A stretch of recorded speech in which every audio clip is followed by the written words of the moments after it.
Hey, have you ever heard about the mind-blowing coincidences between Abraham Lincoln and John F. Kennedy? I'm not kidding. This stuff is so weird it almost feels like history is playing a prank on us. So grab a coffee, sit back, and prepare to have your brain twisted a little. Okay, let's start with the basics. Abraham Lincoln, the tall guy with the beard who freed the slaves, was president during the 1800s, specifically elected in 1860. Fast forward about a century, and we have John F. Kennedy, a young, charismatic leader elected in 1960. Already, just the years themselves are a little spooky. 100 years apart. That's a full century. But that's just the tip of the iceberg. Here's where it starts getting really weird. Both of these men were assassinated while sitting in a car. Lincoln was shot at Ford's Theater, and Kennedy was shot while riding in a Lincoln car by a man named Booth, in Lincoln's case, and Oswald in Kennedy's. Already the names line up a little too neatly, right? And yes, I know it sounds like something out of a bad movie script, but stay with me. Now check this out. Lincoln had a secretary named Kennedy. Kennedy had a secretary named Lincoln. How crazy is that? Imagine if you were a historian trying to make a documentary. How do you even start explaining this? But the coincidences don't stop there. Both men were deeply involved in civil rights issues during their time. Lincoln fought to end slavery. Kennedy was pushing for civil rights legislation in the 1960s. Both were killed on a Friday. Yes, Friday, the day that historically has been unlucky in some cultures. And here's another twist. Lincoln was shot in the head, and Kennedy, both men were killed by bullets to the head. Their assassins, Booth and Oswald, were themselves killed before they could face a proper trial. It's like the universe wanted to close the loop in the most dramatic way possible. Some people say, okay, but these are just coincidences. There must be hundreds of other presidents with weird overlaps. True, but this is where it gets even creepier. Lincoln was elected to Congress in 1846. Kennedy was elected to Congress in 1946. Again, 100 years apart. And get this, Lincoln became president in 1860, Kennedy became president in 1960. Same pattern, same century jump. If you're starting to feel a little dizzy, don't worry, you're not alone. It gets stranger. Both men had Southern connections in a way. Lincoln was deeply involved in Northern versus Southern politics during the Civil War, and Kennedy had strong political ties to the South through civil rights and his administration's policies. Even the names of their assassins, John Wilkes Booth, Lee Harvey Oswald, both have 3 names and both have 15 letters. I mean, you can't make this stuff up. And just for one final mind-bender, after Lincoln was shot, his wife went to a theater showing a performance called Our American Cousin. Kennedy's wife, Jacqueline, was wearing a pink suit when he was shot, just like Lincoln's wife had been involved in fashion and public appearances tied to his tragedies. Small details, maybe, but they make the story even eerier. So, what's the takeaway here? Are these just coincidences, or is history playing a game with patterns? It's impossible to say for sure. Some historians call it chance. Others say it's just human brains spotting patterns because we're hardwired to find meaning. But when you line up the years, the secretaries, the deaths, and all these tiny details, it's almost impossible to not pause and think, whoa, how did this happen? The Lincoln-Kennedy story has fascinated people for decades. Books, documentaries, and endless internet posts dissect every letter, number, and date, trying to figure out if there's some cosmic connection, a statistical anomaly, or if it's just a really bizarre coincidence. Either way, it's the kind of story that makes you want to fact-check history at 2 a.m. while whispering to yourself, "This can't be real." So next time you hear a coincidence in history, remember Lincoln and Kennedy. It's like two different worlds separated by a century, yet connected in ways that are almost impossible to explain. And honestly, that's the beauty of it. History can be random, messy, and yet somehow, ridiculously, eerily connected. Mark Twain and Halley's Comet. Okay, let's talk about something that's going to make you look at the night sky differently forever. You know Mark Twain, right? The guy who gave us Tom Sawyer and Huckleberry Finn. Funny, sharp, and a little mischievous in the way he observed the world. Well, did you know his life was literally tied to a comet? Not metaphorically, like he was ahead of his time. I mean literally a comet in the sky. Here's the wild part. Mark Twain was born in 1835, the exact year that Halley's Comet made one of its rare trips around the sun. Yes, the very comet that only shows up roughly every 75 or 76 years was blazing through the sky while little Samuel Clemens, who would later take the pen name Mark Twain, was entering the world. Imagine that.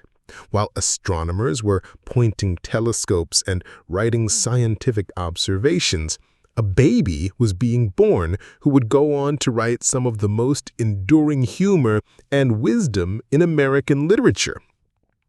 But that's just the beginning. Twain himself noticed this connection later in life and found it amusing, even eerie. In fact, he famously predicted that he would go out with the comet as well. And guess what? That's exactly what happened. Fast forward to 1910. Halley's Comet made its next appearance, and Mark Twain, now 74 years old, was gravely ill. On April 21, 1910, just one day after Halley's Comet passed closest to Earth, Mark Twain died. He didn't just die in the same century or the same year. He literally arrived and left the planet in sync with the comet. His own words had essentially foreshadowed his cosmic timing. It's the kind of coincidence that makes you pause and say, "Wait, what? Really?" Now, let's step back and think about why this is remarkable. First, comets like Halley's don't show up every year. They have long, predictable orbits that take decades to complete. Being born at the exact moment of one's appearance is already uncommon, but then dying at the same time, that's astronomically rare. Statistically, the chances are mind-boggling. And unlike other coincidences, this one is well documented. Astronomers knew Halley's Comet's orbit precisely, and history recorded Twain's birth and death dates accurately. There's no fudging the numbers here. Some people like to brush it off as coincidence, sure, but think about the story itself. Mark Twain, a man obsessed with life, humor, and the oddities of human behavior, being bookended by a celestial traveler. It's poetic, almost like the universe itself had a sense of humor. Twain even joked about death and the absurdity of life throughout his career, so in a way, dying alongside a comet fits his persona perfectly. It gets even cooler if you picture the scene. Imagine stargazers in 1835 looking up at the glowing streak across the sky, possibly noting it in newspapers or letters. Meanwhile, in a small town, a baby cries for the first time, completely oblivious to this cosmic visitor. Then 75 years later, the same comet streaks across the heavens again. And the same man, now an icon of American literature, quietly passes away, as if waving goodbye to the celestial companion he arrived with. There's almost a narrative symmetry that's hard to ignore. Twain's life was full of other coincidences and ironies too, which makes this even richer. He lived through the Civil War, witnessed the rise of technology, saw the birth of the railroad and the steamboat era, and yet he's forever connected to this ancient visitor from space. It's like history and the cosmos teamed up to give him a signature exit. Now, you might wonder, could this be fate or just a cosmic joke? Some astronomers point out that Halley's Comet's orbit is so predictable that any coincidence can be noted for any historical figure if you look hard enough. But here's the thing. Twain himself commented on it. He literally predicted he would die with the comet, not some random stranger centuries later. That's where the goosebumps hit. So, next time you see a comet streak across the night sky, think about Mark Twain, a man who was born and died alongside a celestial wanderer, whose life and death were marked by a cosmic rhythm most of us only dream about. It's the kind of story that makes history feel alive and, honestly, just a little magical. Mark Twain and Halley's Comet. It's a cosmic coincidence so perfect it feels scripted, yet it really happened. And maybe that's the lesson here. Sometimes the universe is playful. Sometimes it's ironic. And sometimes it gives us stories so strange and beautiful that you just have to smile and shake your head. Edgar Allan Poe and the Eerie Death Prediction. All right, this next story is straight out of a horror tale, but it's real, and it involves one of the most famous writers in history, Edgar Allan Poe. You know Poe, right? The guy who gave us The Raven, The Telltale Heart, and stories so creepy they make you check under your bed at night. Well, here's the thing. Poe's life, and especially his death, was full of strange coincidences that make you wonder if he wasn't just writing fiction, but also predicting his own fate. Let's start at the beginning.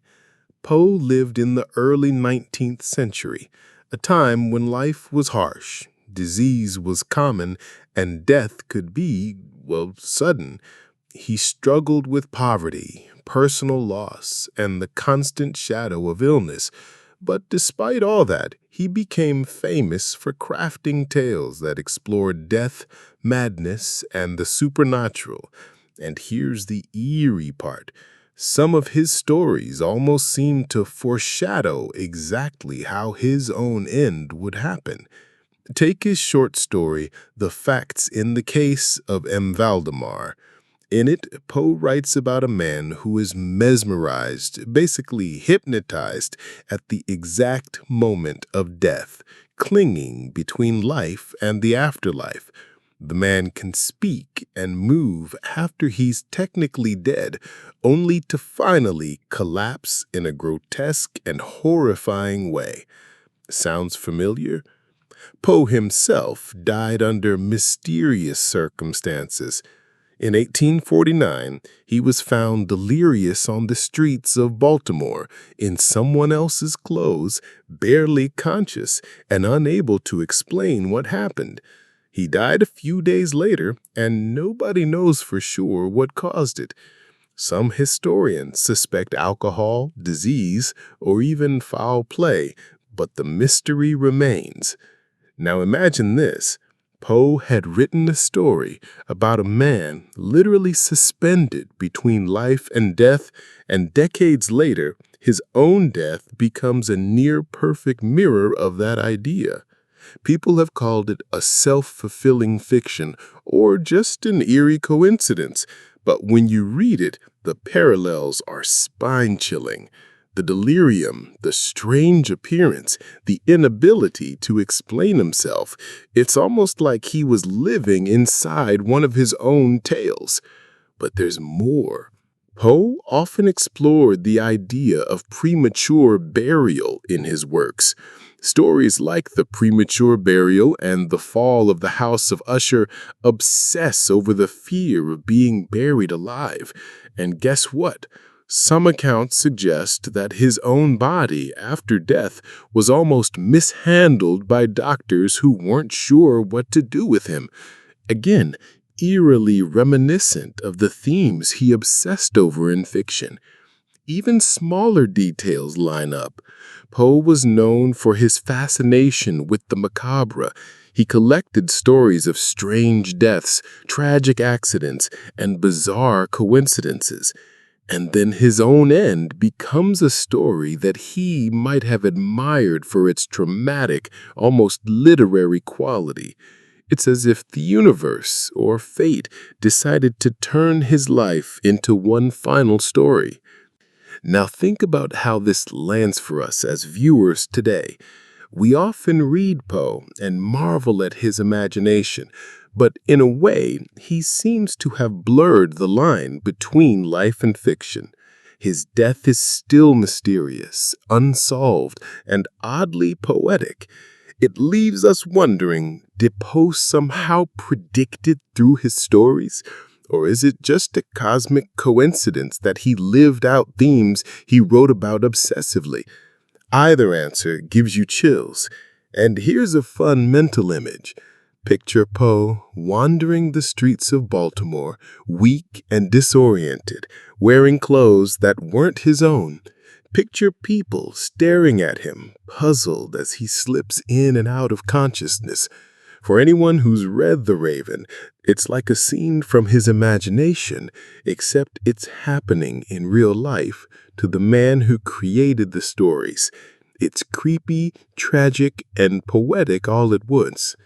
Some historians argue it's pure coincidence, and that makes sense. Life is chaotic and mysterious deaths happen all the time. But coincidences like this stick in our minds because they line up with something bigger, like the stories themselves reaching out from the page and touching reality. In Poe's case, it's almost impossible to ignore. So next time you read a Poe story and feel that chill crawl up your spine, remember this: the man who created dark tales of death and suspense may have also written a final chapter for himself, a chapter so strange and coincidental that it feels like fiction becoming reality. And that, honestly, is why his life and death continue to fascinate people almost 200 years later. Edgar Allan Poe didn't just write stories about death and the macabre. Somehow, in a way that still baffles historians and fans alike, he lived and died inside one of them. And maybe that's why his tales feel eternal, because he became part of the story he spent his life telling. The Curse of the 27 Club. All right, let's dive into a story that's equal parts tragic, creepy, and totally fascinating. You've probably heard of the 27 Club, right? It's that eerie group of famous musicians and artists who all died at the age of 27, often under mysterious or tragic circumstances. And honestly, the coincidences here are so strange, it almost feels like the universe set a timer for their lives. So let's start with a few names, just to give you an idea. There's Jimi Hendrix, the guitar god who basically rewrote what rock music could be. Janis Joplin, the soulful, electric singer who poured her heart into every performance. Jim Morrison, the wild frontman of The Doors, who seemed to live on the edge every single day. And of course, decades later, Kurt Cobain, the voice of a generation that captured angst like no one else. All of them, 27 years old, gone. Just like that. Now, think about that number for a second. 27. It's not super old, not middle-aged, not the point where most people start to slow down. It's just weirdly specific. And it's not like they all died from the same thing. Jimi Hendrix overdosed on drugs. Janis Joplin, the same. Jim Morrison, officially heart failure, though rumors swirl about drugs. Kurt Cobain, suicide. Different causes, same age. That alone is enough to make your brain pause and go, wait, what? Here's where it gets even creepier. Many of these artists had already survived lifestyle hazards, partying, late nights, drugs, chaos. You'd think some would make it to 28 or 30, right? But somehow, the stars aligned in such a way that 27 became almost a symbolic exit point. Some fans even joke that it's a cosmic deadline for tortured artists. Creepy, right? And it's not just rock stars. The phenomenon has crept into other creative fields too. Some poets, painters, and lesser-known musicians have died at 27, adding layers to the myth. It's as if the creative intensity, the highs and lows, push them toward this age as a tipping point. There are even studies suggesting that the risk of death for famous musicians spikes in their mid to late 20s, mostly because of lifestyle factors, but that doesn't explain why 27 is the magical number that keeps repeating. Here's another wild angle. Some people look at astrology or numerology and try to make sense of it. In numerology, 27 reduces to 9, which represents endings or transformation. Coincidence? Maybe. But when you combine that with the real-life stories of these intense, creative, often self-destructive individuals, the coincidences pile up in a way that feels almost poetic. Let's take a moment to picture it. Imagine the 1960s and 70s music scene. Neon lights, screaming fans, endless touring, constant pressure to create and perform, drugs of alcohol flowing freely, fame hitting hard and fast. These people were living life in overdrive. In that environment, tragedy becomes more likely, but the repeated appearance of 27, that's what gives the whole curse vibe. Fans have tried to rationalize it, of course. The statisticians say it could be random chance, given the small sample of famous musicians and the high-risk lifestyle. But fans and culture love the story. And let's face it, 27 Club sounds way more haunting than some people died young. It's a number, a myth, and a warning all at once. And then there's the emotional weight. Think about Kurt Cobain in 1994. The world mourned him like a collective heartbreak. People immediately noticed the 27 link. Jimmy, Janis, Jim, now Kurt. It reinforced the idea of a club no one wants to join, but everyone remembers. And the more attention it gets, the more the legend grows. It's like an urban legend grounded in real-life tragedy. The curse of the 27 Club isn't just about numbers. It's about intensity, creativity, and the pressures that come with living life in the spotlight. These artists poured everything into their work, often without any filter, and somehow that intensity seemed to peak and end around age 27. Whether you call it coincidence, fate, or a curse, it's undeniable that the pattern is strange, eerie, and unforgettable. So, next time you hear one of those classic rock songs or read about legendary artists, remember the 27 Club. It's a reminder that life can be unpredictable, that brilliance often comes with danger, and that sometimes the universe lines things up in ways that are almost too strange to explain. And honestly, that combination of tragedy, talent, and coincidence is part of what leaves these stories alive decades later. The Curse of the 27 Club isn't only about death, it's about intense, creative lives that burnt brightly and vanished suddenly, leaving a mark on history and in our imagination that no one will ever forget. And that, my friends, is what makes this coincidence so haunting, so fascinating, and so impossible to ignore. Napoleon and Hitler coincidences. All right, buckle up, because this one is wild. You probably know Napoleon Bonaparte, the short but powerful French emperor who conquered most of Europe. And of course, you know Adolf Hitler, the dictator who plunged the world into World War II. At first glance, they lived in completely different eras, but when you start looking closely, the coincidences are downright creepy. It's like history has a sense of humor, or maybe it's warning us. Let's start with their early lives. Napoleon was born on Corsica in 1769, shortly after France acquired the island.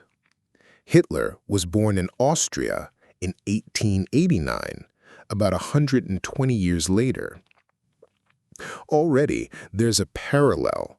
Both came from places that weren't exactly mainland power hubs, but became obsessed with dominating Europe. They were outsiders, in a way, ambitious and hungry for recognition.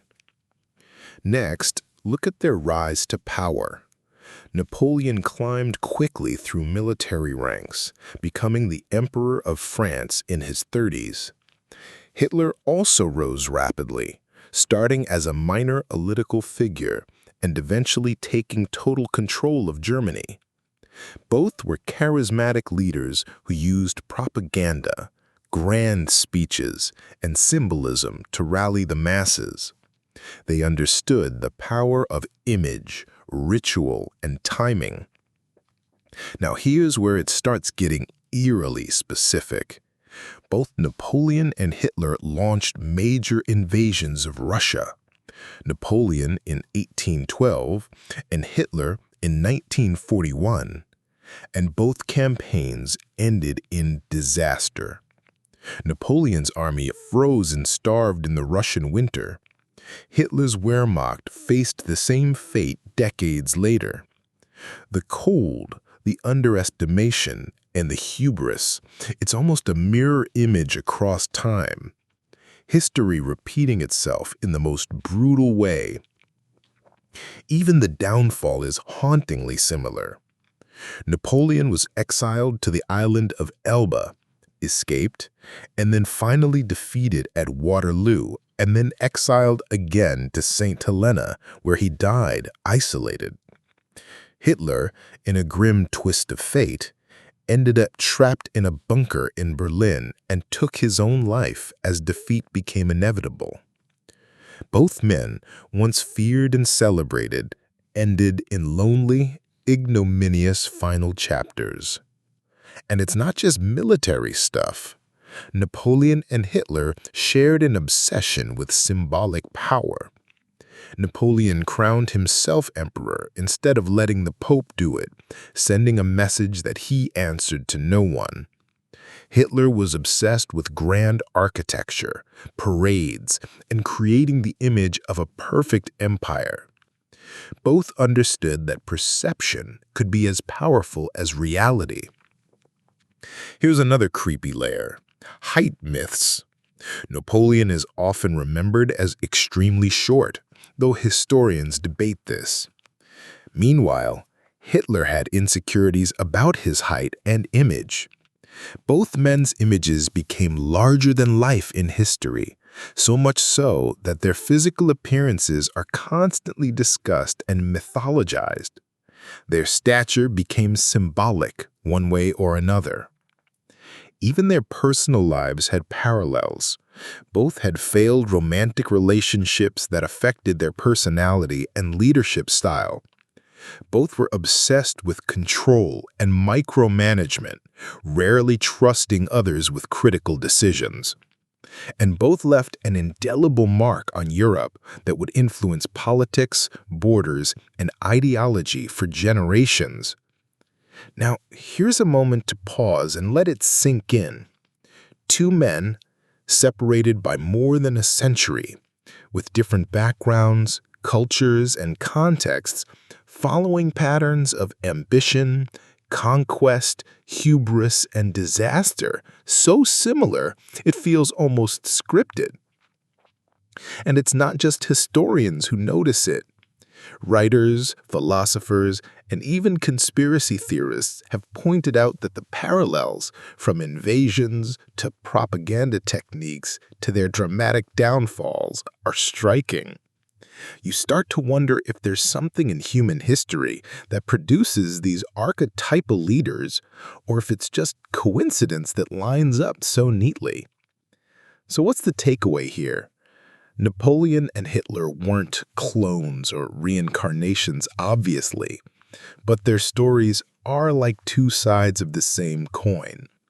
Ambition unchecked, power pursued at any cost, and the universe or history serving up irony in the form of catastrophic parallels. It's a reminder that history doesn't just repeat itself. Sometimes it rhymes. And sometimes it rhymes in ways that are absolutely chilling. The lesson? Pay attention to patterns. History is full of personalities, events, and decisions that echo across time. And when two figures as infamous as Napoleon and Hitler line up in so many ways, from rise to disaster, you can't help but sit back and say, wow, that is one heck of a coincidence. John Adams and Thomas Jefferson. All right, here's one that's going to make you stop and say, wait, what? John Adams and Thomas Jefferson. You might recognize these names. They were both founding fathers, both presidents, and both key figures in writing and signing the Declaration of Independence. But here's the mind-blowing coincidence.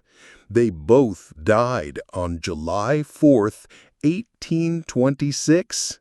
Yes, that's right, on the 50th anniversary of the very document that declared America independent from Britain. Half a century exactly. Coincidence? Maybe. Creepy? Absolutely. Let's give you a little context first. John Adams was the second president of the United States, a lawyer, diplomat, and political thinker. Thomas Jefferson was the third president, author of the Declaration of Independence and a visionary for the new nation.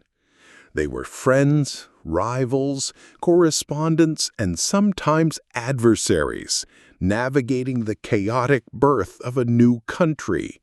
Their lives were deeply intertwined, full of politics, debates, and shared history, but nobody could have predicted they'd exit life on the exact same date, 50 years after signing one of the most important documents in history. Half a century exactly. Coincidence? Maybe. Creepy? Absolutely. Let's give you a little context first. John Adams was the second president of the United States, a lawyer, diplomat, and political thinker. Thomas Jefferson was the third president, author of the Declaration of Independence and a visionary for the new nation. They were friends, rivals, correspondents, and sometimes adversaries, navigating the chaotic birth of a new country. Their lives were deeply intertwined, full of politics, debates, and shared history. but nobody could have predicted they'd exit life on the exact same date, 50 years after signing one of the most important documents in history. Now think about that timing. July 4th, 1826. Imagine living your entire life building a country, arguing for freedom, facing wars and rebellions, shaping policies, and then the universe decides that both you and your friend or rival will die on the same day that marks the nation's 50th birthday? It's almost poetic. People at the time reportedly noticed the coincidence immediately. It was so strange that newspapers mentioned it as almost miraculous. And it gets even more interesting when you consider their personalities. Adams was fiery, opinionated, and sometimes stubborn. Jefferson was intellectual, philosophical, and more of a dreamer. They had clashed politically over the years, but in the end, they had a lot in common. Deeply patriotic, deeply invested in America's future, and apparently destined to leave the stage together. Some historians suggest Adams might have held on consciously, or at least spiritually, until July 4th. His last words are often quoted as Thomas Jefferson survives, not knowing that Jefferson had actually passed a few hours earlier. Imagine that. Adams thinking his old friend is still alive, only to leave the world himself hours later. The timing is almost cinematic, like a script written by fate itself. The odds of this happening are astronomical. Two men, both key to the nation's founding, living long enough to see their country grow, and then both dying on a milestone anniversary?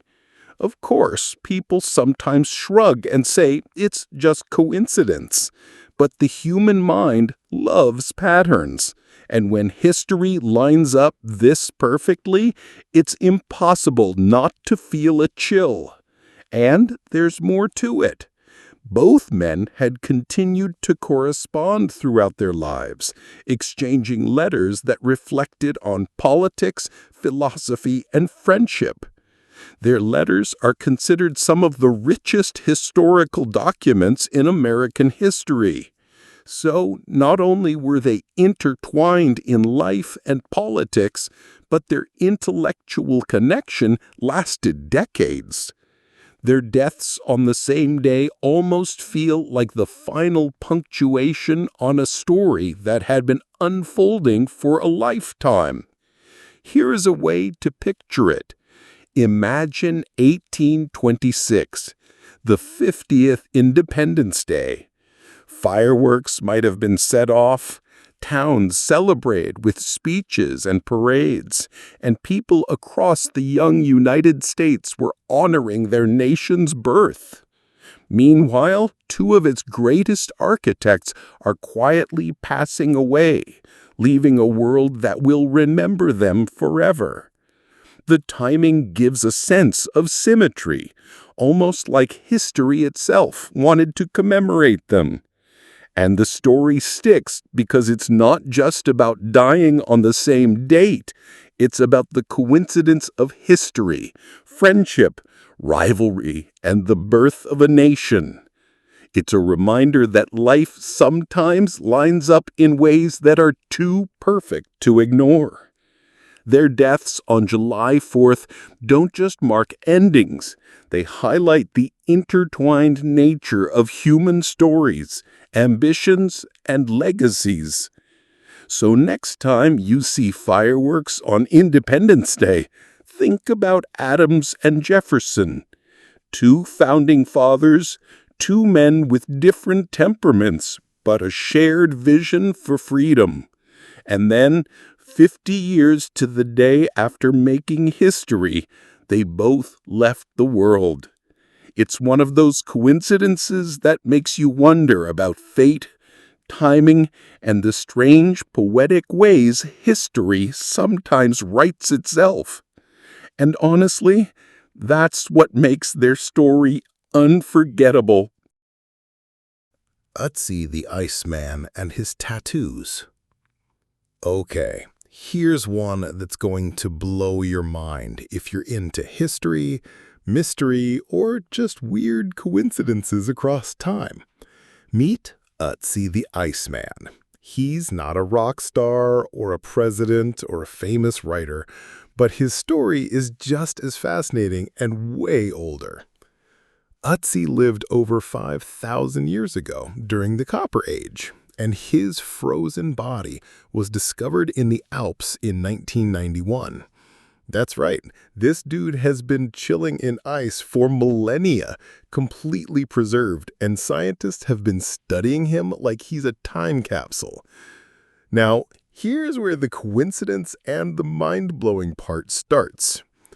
Ötzi's body is covered with 61 tattoos, mostly short lines and crosses placed all over his back, knees, ankles, and wrists. At first glance, you might think, cool, tattoos, that's ancient art. But here's the kicker. Researchers discovered that almost every tattoo is located at a spot where Ötzi had joint or bone problems. In other words, these tattoos weren't just decoration, they were likely therapeutic, a form of acupuncture or pain relief. Think about that. Over 5,000 years ago, someone figured out that placing lines or crosses on certain parts of the body could reduce pain or help with ailments. It's eerily similar to modern acupuncture practices in Asia, which are thousands of years longer in documented history. So Ötzi might have been the first person we know of to experiment with tattoo-based therapy. That's ancient wisdom preserved in ice, literally. But here's another crazy coincidence. Some of the spots where Ötzi had tattoos correspond exactly with the acupuncture points used today to treat joint pain or back problems. We're talking about knees, ankles, lower back, all classic ouch zones that humans have struggled with for millennia. It's almost as if his body is whispering across time saying, hey, this worked for me, maybe it can help you too.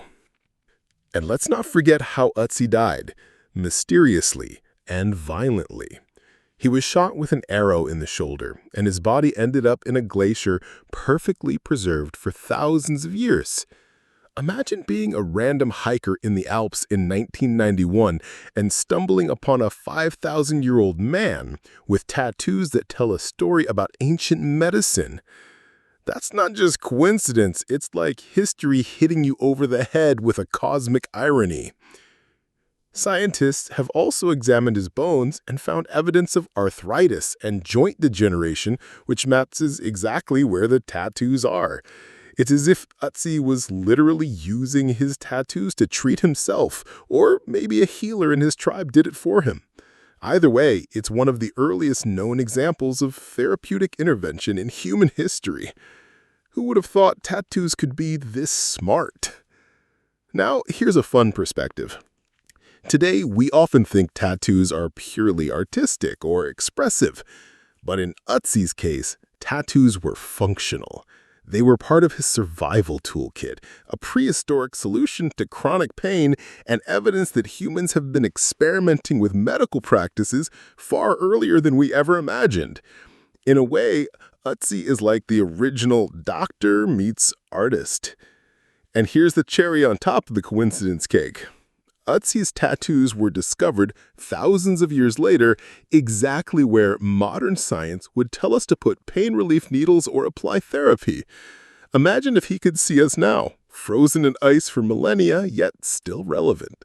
He might be smirking saying, I knew what I was doing. This discovery reshaped how we think about ancient humans. They weren't just surviving, they were thinking, experimenting, and understanding their bodies in ways that we sometimes assume only modern humans can do. Ötzi connects us to a time when people were innovative, intuitive, and connected to their bodies, proving that some coincidences, like the exact placement of tattoos to treat pain, aren't just luck. They're a window into human ingenuity. So next time you see a tattoo, remember Ötzi. Not just any tattoo, but an ancient system of medicine, preserved in ice for thousands of years, that shows the same wisdom we're still exploring today. It's a coincidence that the body parts he targeted match our modern understanding of acupuncture points, but it's also a reminder that human knowledge, curiosity, experimentation, and survival instincts has been around far longer than we think. Ötzi the Iceman, frozen in time, ink with wisdom, and a perfect example of a coincidence that feels almost intentional. History may be full of mysteries, but sometimes the answers are etched right into the past, waiting for us to notice. And honestly, that's why Ötzi's tattoos are more than just marks. They're a story that survived 5,000 years, and it still blows our minds today. Queen Elizabeth I and Queen Victoria.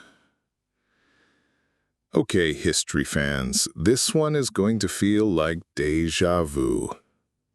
Let's talk about Queen Elizabeth I and Queen Victoria, two of England's most famous queens who ruled centuries apart, yet shared some pretty incredible parallels. When you start lining up their stories, it almost feels like England has a queen template that history keeps reusing. Let's start with Elizabeth I. She ruled from 1558 to 1603, a time that became known as the Elizabethan era, a golden age of art, exploration, and literature. Shakespeare, the rise of English theater, daring sea voyages, all of that happened while she was on the throne. She was called the Virgin Queen, never married, and used her unmarried status as a tool to maintain political power and independence. She was smart, strategic, and sometimes ruthless in keeping her kingdom stable. Now, fast forward about 250 years to Queen Victoria, who reigned from 1837 to 1901. Her era, the Victorian era, was also a time of massive change: industrial revolution, British global dominance, new cultural developments, and social reform. Like Elizabeth, Victoria had a very long reign, oversaw enormous expansion and influence, and became the symbolic heart of England. She also had a carefully cultivated image that combined power with duty, and she inspired devotion in her people. Already you can see some parallels, right? Both queens ruled for decades. Both presided over golden ages of culture and influence, and both were iconic figures who defined the image of their respective eras. But here's where it gets spookier.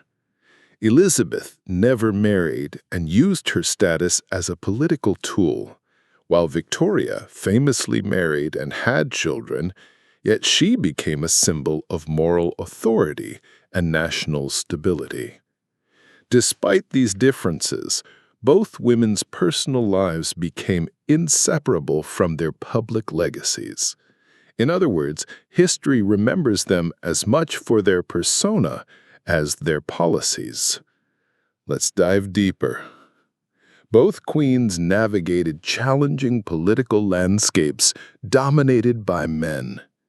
Elizabeth faced threats from Mary, Queen of Scots, Catholic plots, and Spain's Armada. Victoria dealt with the pressures of a sprawling empire, parliament, and the expectations of a growing industrial society. Both had to assert their authority in times when women were often expected to be passive, and both did it spectacularly. Their strength and intelligence became part of what made their reigns legendary. Here's another coincidence. Both queens oversaw a renaissance of exploration and innovation. Elizabeth had explorers like Sir Francis Drake and Sir Walter Raleigh expanding England's reach. Victoria's era was all about steamships, railroads, telegraph, and technological innovation. In both cases, their reigns coincided with times when England was stepping boldly into the wider world, politically, culturally, and scientifically. Even their portraits and self-presentation share similarities. Elizabeth famously used elaborate costumes, makeup, and symbolism to convey authority, purity, and power. Victoria's portraits later emphasized decorum, piety, and majesty. Both queens understood the power of image in shaping how subjects and the world perceive them. They were early masters of branding themselves as rulers, long before social media existed. And let's not forget the impact on the arts. Elizabeth's era gave the world Shakespeare, Marlowe, and brilliant theater. Victoria's era had literature giants like Charles Dickens, the Bronte sisters, and the rise of photography. Both periods were marked by incredible cultural output that reflected the ethos of their reigns, creativity that thrived under their watchful eyes. And finally, think about their long-term legacies. Elizabeth's reign cemented Protestant England, national pride, and a strong monarchy after years of instability.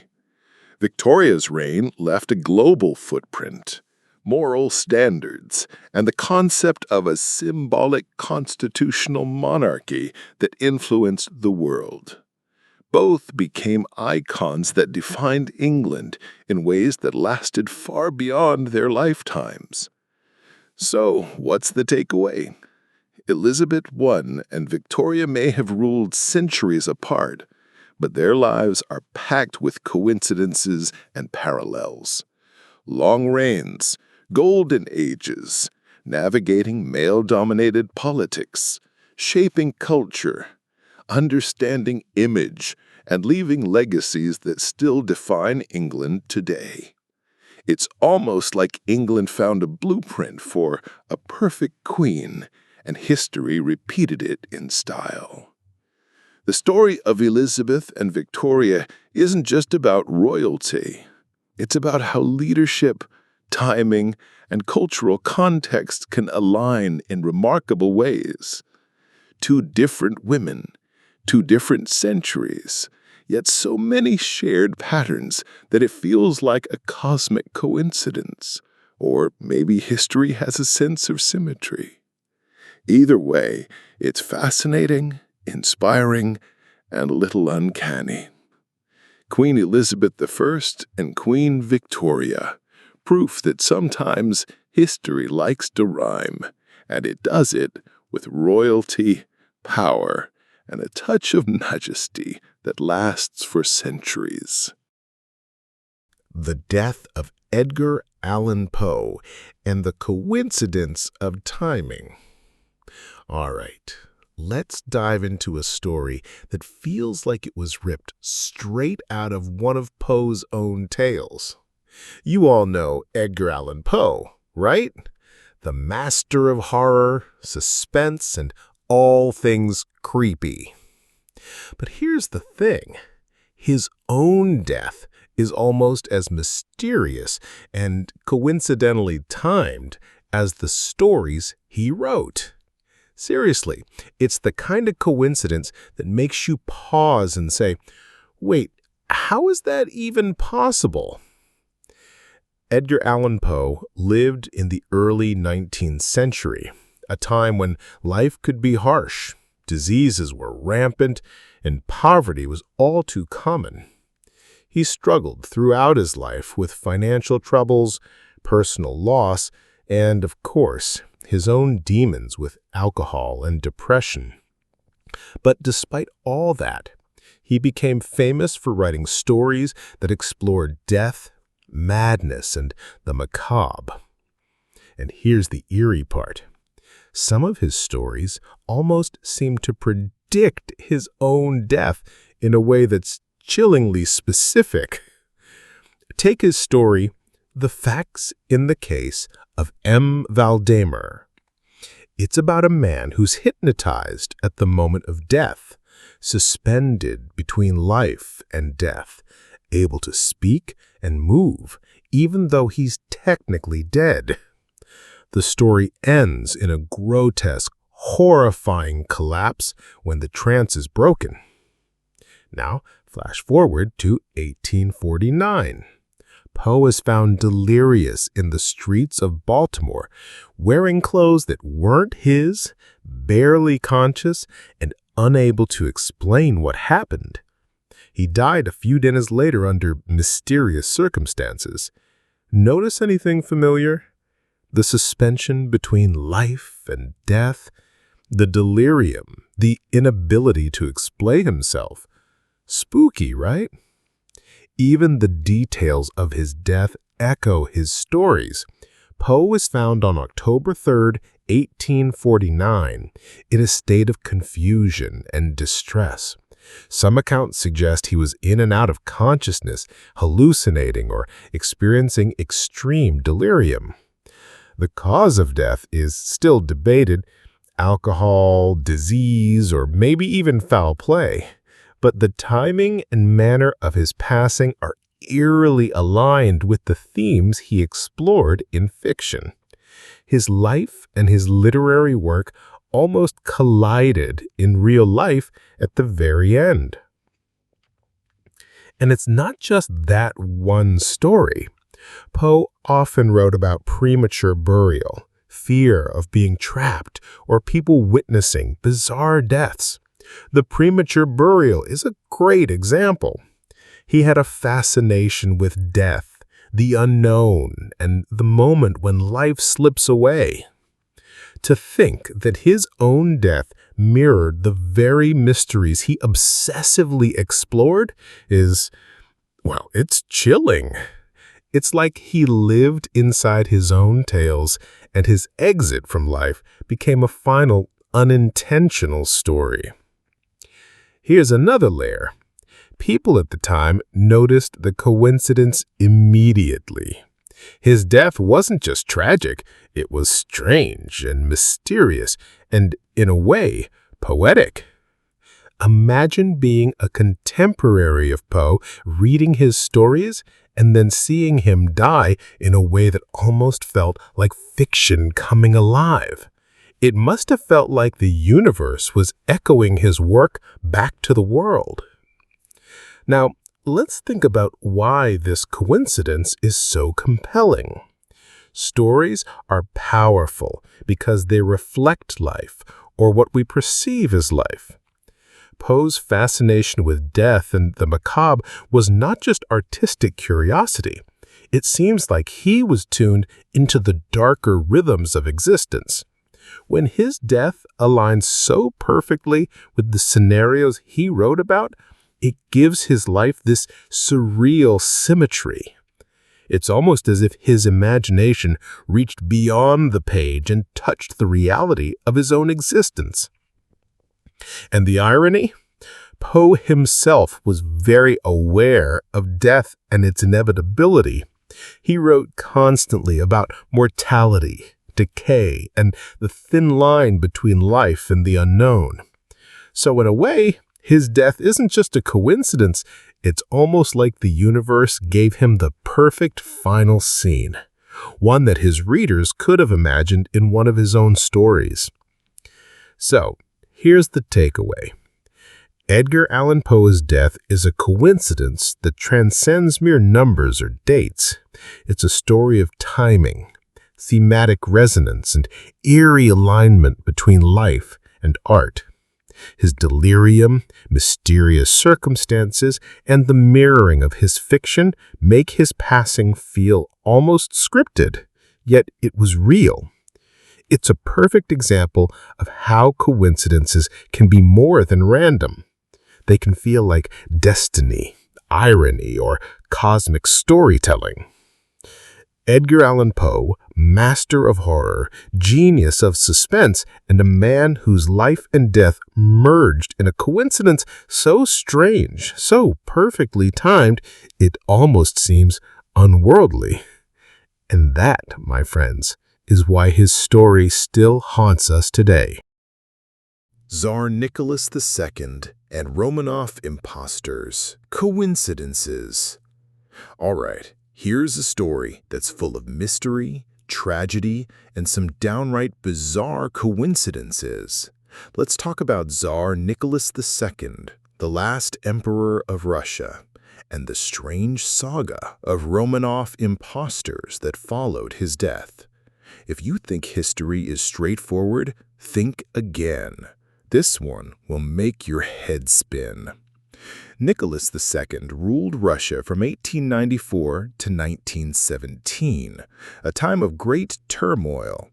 His reign ended with the Russian Revolution, and he and his family, the infamous Romanovs, were executed by Bolsheviks in 1918.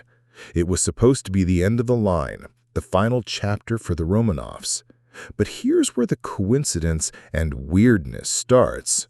For decades afterward, people claimed to see members of the Romanov family alive, especially the youngest daughter, Anastasia. Yes, you heard that right. Even though history records their tragic deaths, a mysterious wave of imposters appeared, claiming to be Anastasia or other Romanov heirs. And some of these claims were backed by seemingly solid evidence, or at least evidence that fooled people for years. It's as if the world wasn't ready to let the Romanovs go, and coincidence after coincidence made the story almost impossible to untangle. Take the most famous case, Anna Anderson. She appeared in Germany in the 1920s, claiming she was Anastasia. Her story was convincing enough that some Romanov relatives and high-profile supporters believed her. For decades, she swore she had survived the execution, and the coincidences were eerie. She knew intimate details about the family, and some events in her life seemed to line up with the real Anastasia's experiences. People even argued over her identity in courts. Imagine being in a world where the supposedly executed daughter might actually still be alive. Chilling, right? Then there's the coincidence of timing and discovery. Nicholas II and his family were executed in 1918, but their bodies weren't conclusively identified until decades later in 1991 and 2007. That gap, over 70 years, created the perfect environment for imposters, rumors, and coincidences to pile up. The world was unsure, and human imagination loves a mystery.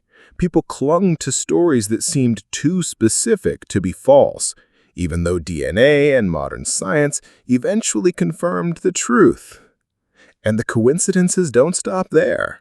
Anna Anderson's supporters noted that she bore physical resemblance to Anastasia, knew intimate family stories, and survived in a way that aligned with public expectations of a miraculous escape.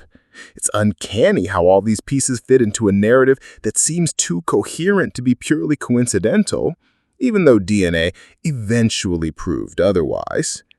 But beyond Anna Anderson, there were others, claimants across Europe and even the Americas, asserting they were Romanov survivors. Some claimed to be other children, some the Tsar himself. Every claim had details that mirrored real events, knowledge at palaces, family rituals, and private matters. That level of detail is wild, especially when most people today would struggle to get such personal details correct. It's as if history left breadcrumbs for imposters to follow. Here's the real kicker. Even today, the story continues to fascinate. Movies, books, and documentaries have all explored the Romanov imposter phenomenon. The coincidences, timing of discoveries, resemblance, knowledge of personal details, and the family's gruesome but mysterious deaths keep the story alive. For a century, people believed Anastasia might have survived.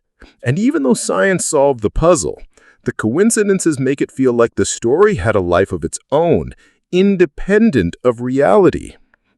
So why does this matter? Nicholas II and the Romanov imposters show us how history, tragedy, and coincidence can intertwine to create stories that defy logic. The deaths were horrific, yet the timing of discoveries, survival claims, and public fascination turned history into something almost mythical. Human minds are drawn to patterns, and when coincidences line up like this, we're compelled to believe in miracles, escapes, or second chances, even when reality tells a different story. In the end, the Romanov imposter saga is more than just a series of claims. It's a lesson about how coincidence, timing, and human imagination can create mysteries that last for generations. Nicholas II's death was tragic and final, but the coincidences that followed, claims, sightings, and rumors, kept the story alive, turning history into legend. So the next time you hear about Anastasia or the Romanovs, remember, history isn't always a straight line. Sometimes it bends, twists, and collides with coincidence, creating stories that seem almost too strange to be true. Nicholas II and the Romanov imposters? Perfect proof that some mysteries refuse to die, even when the facts are right in front of us. Titanic and the Californian near miss. All right, let's talk about one of the most chilling coincidences in maritime history. The Titanic and the ship that was so close it could have changed everything, the SS Californian. If you think you know the Titanic story, hang on, because this part adds a whole new layer of what if to the tragedy. We all know the basics. The Titanic, the unsinkable luxury liner, hit an iceberg on April 14, 1912, and sank in the early hours of April 15th. Over 1,500 people lost their lives. It's a story of hubris, disaster, and sheer human tragedy. But here's where the coincidence gets eerie. The SS Californian was reportedly nearby, close enough that its crew could see Titanic's distress rockets. Yet, due to a combination of miscommunication, human error, and timing, they never responded in time to save those aboard. Think about that. One ship positioned within visual range, literally seconds or minutes away from intervening, and yet nothing happened. History calls it a tragic missed opportunity, but the timing, the almost perfect near miss, is uncanny. It's as if fate aligned so cruelly that the Californian's presence could have prevented one of the deadliest maritime disasters in history, but didn't. Now let's zoom in on the details. Titanic's crew sent distress rockets into the night sky, hoping another ship would notice. The Californian's wireless operator had actually gone off duty, leaving the ship out of communication range. Crew members on deck reportedly saw rockets but didn't understand their significance. Imagine watching a disaster unfold, realizing help is within reach but unable to act in time. The coincidence here isn't just proximity, it's timing, human error, and technological limits colliding in one tragic moment. And the story gets even stranger. The Californian was known to have been very close. Estimates vary, but some historians say it was about 10 to 20 miles away, which is not that far for a ship in distress signals. In maritime terms, it's practically next door when a ship is sinking. Yet that combination of timing, distance, and misinterpretation meant the Titanic's cries for help went largely unnoticed. It's almost as if the universe was toying with the notion of coincidence, showing how fragile life can be when chance lines up perfectly, or in this case, perfectly tragically. Here's a chilling angle. Had the Californian acted even an hour earlier, hundreds of lives could have been saved. It's one of those if-only moments in history that makes you pause. Coincidences like this aren't just numbers. They're about human decisions, chance, and the cruel timing that separates life from death. The Titanic tragedy isn't just about the iceberg. It's about everything else that went wrong at exactly the wrong time. And consider the aftermath. The Californian became infamous for its inaction. Its captain, Stanley Lord, was criticized, and the incident became a case study in maritime responsibility. But the coincidence of the near miss, being so close yet unable to save anyone, is what haunts the story. It's like the ship itself was a ghostly spectator, witnessing a disaster it could have prevented, forever linked to one of the greatest tragedies in history. This story also highlights how coincidence and timing can change history in an instant. Titanic sinking influenced safety regulations, shipbuilding practices, and maritime law. And yet, part of the reason the tragedy left such a deep mark is the fact that help was so close. That almost moment of salvation, missed by mere minutes or misinterpretation, gives the disaster its lingering sense of fate. It's eerie, haunting, and unforgettable. So when you think about the Titanic, don't just picture the iceberg. Picture the Californian looming nearby, the distress rockets in the night sky, and the cruel timing that turned a preventable rescue into one of history's most infamous disasters. The coincidence of proximity and missed action is a reminder of how tiny differences in timing can ripple through history, creating tragedy and legend in equal measure. The Titanic and the Californian, a near miss that wasn't just a coincidence of location, but a chilling alignment of timing, decisions, and human error. One ship sank, the other witnessed it, forever entimed in history. And honestly, that's why this story continues to fascinate and haunt us over a century later. Chernobyl and March 26. All right, buckle up because this one mixes history, science, and a coincidence that's just plain eerie. Everyone knows about Chernobyl, the nuclear disaster that shook the world in 1986. But here's the strange detail. The dates surrounding the event have a weird resonance, particularly March 26. Let's rewind for context. The Chernobyl nuclear power plant in Ukraine was operational during the Soviet era.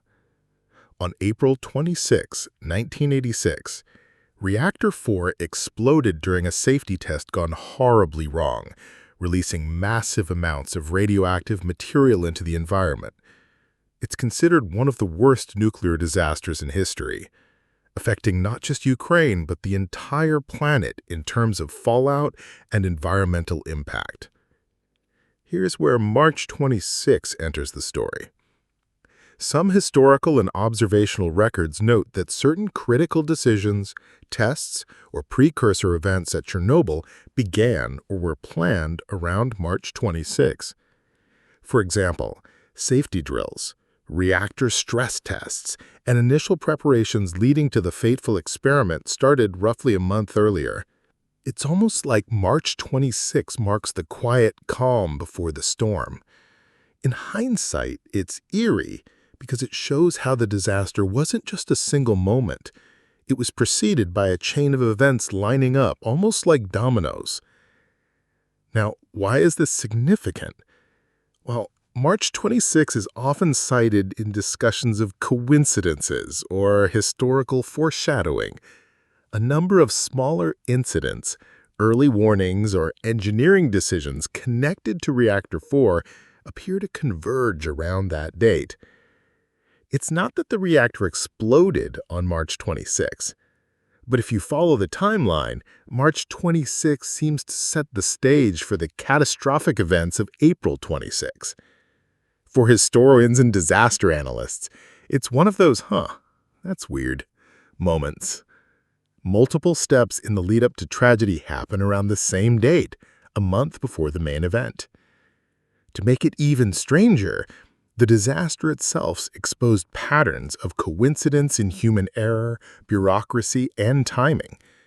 The Soviet plant operators were working under strict schedules, pressure to meet deadlines, and a culture of secrecy.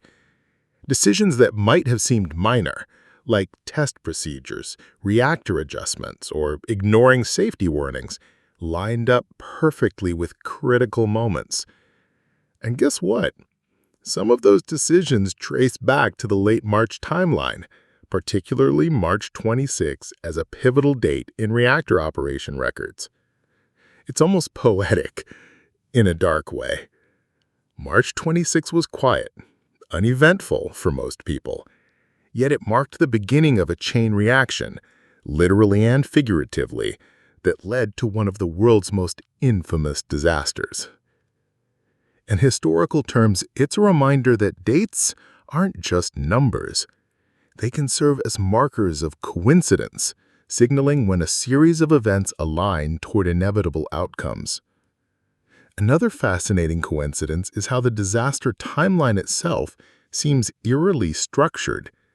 Decisions, malfunctions, human errors, and reactor conditions all converged almost like a script.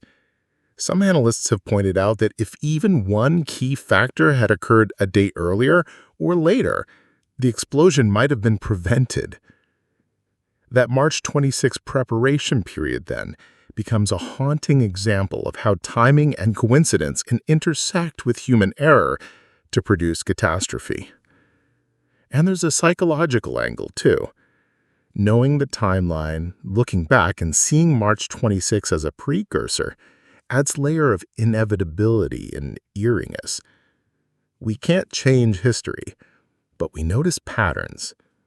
The fact that the key decisions and initial preparations lined up around March 26 makes it feel like fate, or at least coincidence, was playing a subtle, chilling role. Finally, Chernobyl and March 26 remind us that disasters are rarely spontaneous. They're often the result of a series of aligned events, coincidences, and human choices. That quiet March day becomes significant because it highlights how history doesn't just happen, it builds. Every small choice, every overlooked detail, every routine test around that time added to the perfect storm that culminated on April 26. So when you think of Chernobyl, don't just picture the explosion or the radioactive fallout. Think about March 26, a seemingly ordinary day that quietly set the stage for one of history's most infamous disasters. It's a coincidence of timing, human decision, and fate converging in a way that's haunting, instructive, and utterly unforgettable. Chernobyl and March 26. Proof that sometimes the calmest moments in history are the ones that signal the biggest upheavals. And honestly, That coincidence of timing makes the story even chilling. The Great Fire of London and Samuel Pepys' diary. All right, let's dive into one of history's most famous disasters, but with a twist that makes it even more fascinating. The Great Fire of London in 1666, and the man who happened to document it in incredible detail, Samuel Pepys. This is one of those coincidences that makes you wonder if the universe has a sense of timing, or at least knows a good story when it sees one. So here's the setup. On September 2, 1666, a fire broke out in a bakery on Pudding Lane. Now, London in the 17th century was basically a tinderbox. Wooden houses stacked tightly together, narrow streets, and little organized firefighting. It's no surprise that the fire spread quickly. Within just a few days, a massive part of London was engulfed in flames, destroying thousands of homes, churches, and landmarks. It was catastrophic. But here's where the coincidence gets wild. Samuel Pepys, a naval administrator and incredibly meticulous diary writer, happened to be alive and actively documenting his life at exactly the moment this disaster struck. Not only that, but he provided minute-by-minute accounts of the fire, detailing what he saw, how he felt, and even what people were doing around him. Without Pepys, our understanding of the fire would be far less vivid. His diary captures the human side of history, the fear, the chaos, and the small moments of absurdity in the midst of catastrophe. Imagine this. If Pepys hadn't been writing or had stopped for some reason, we might never know the personal, daily experience of the Great Fire. It's a coincidence of timing that he happened to be documenting life when history exploded literally around him. His diary includes everything from the sound of the fire, the thick smoke, to the desperate residents fleeing with whatever possessions they could carry. The immediacy of his record makes it feel like you're there, walking the streets of 1666, smelling the smoke, hearing the cracking timbers, and seeing the orange glow in the sky. And it doesn't stop there. Pepys wasn't just a passive observer. He actively participated, helping to save valuables, alerting neighbors, and later even investigating the aftermath. His diary entries are full of mundane details, too. What he ate, who he spoke to, and even gossip.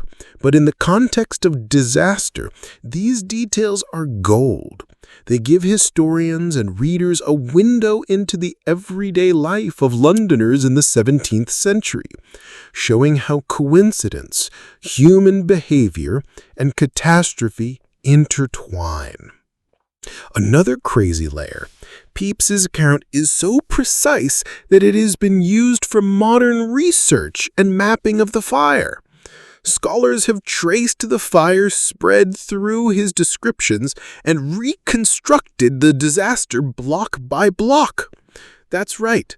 The coincidence of him living, writing, and observing allowed centuries later researchers to piece together a massive urban disaster with incredible accuracy.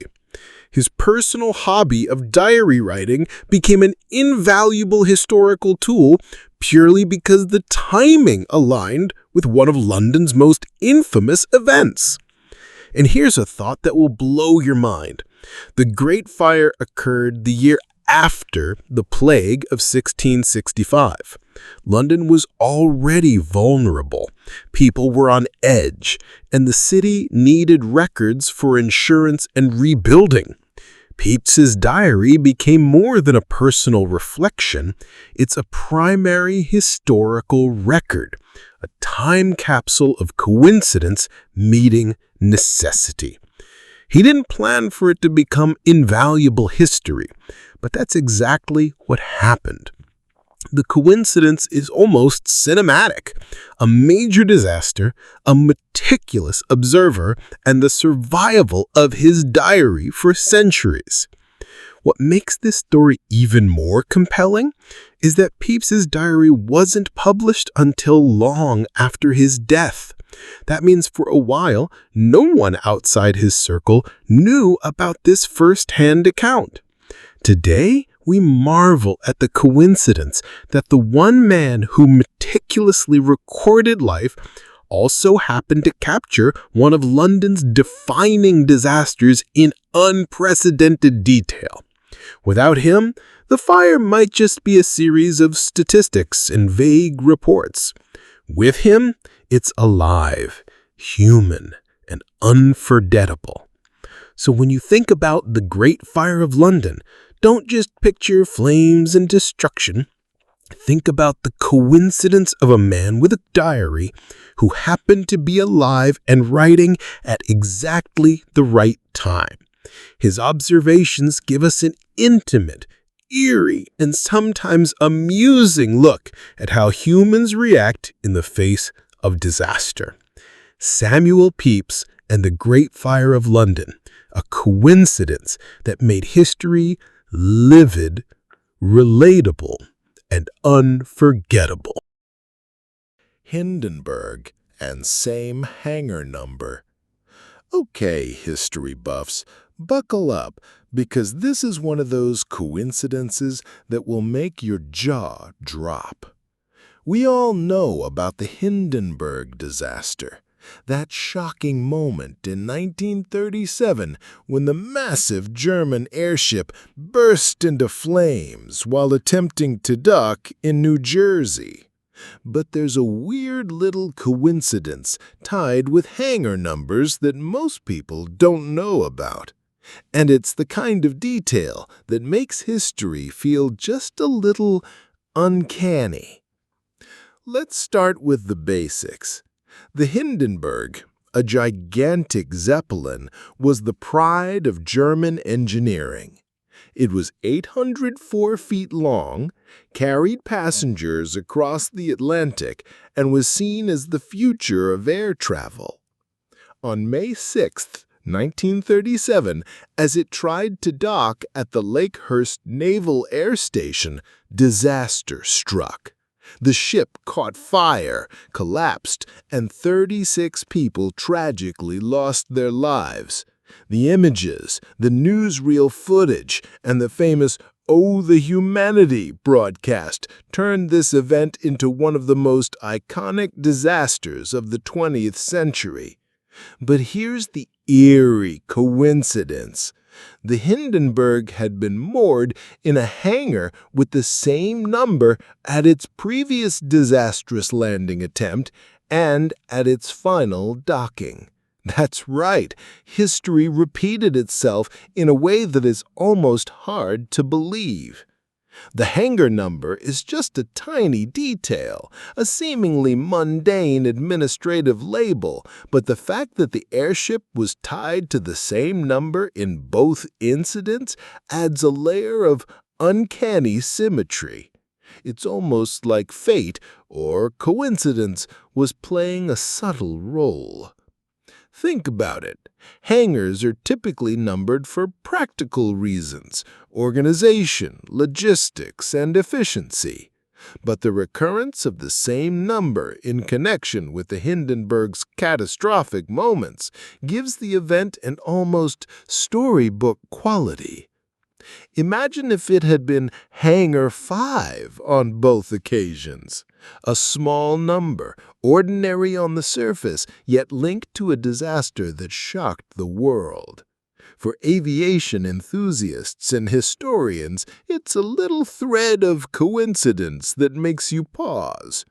And here's what makes it even creepier. The Hindenburg's final flight wasn't supposed to be disastrous.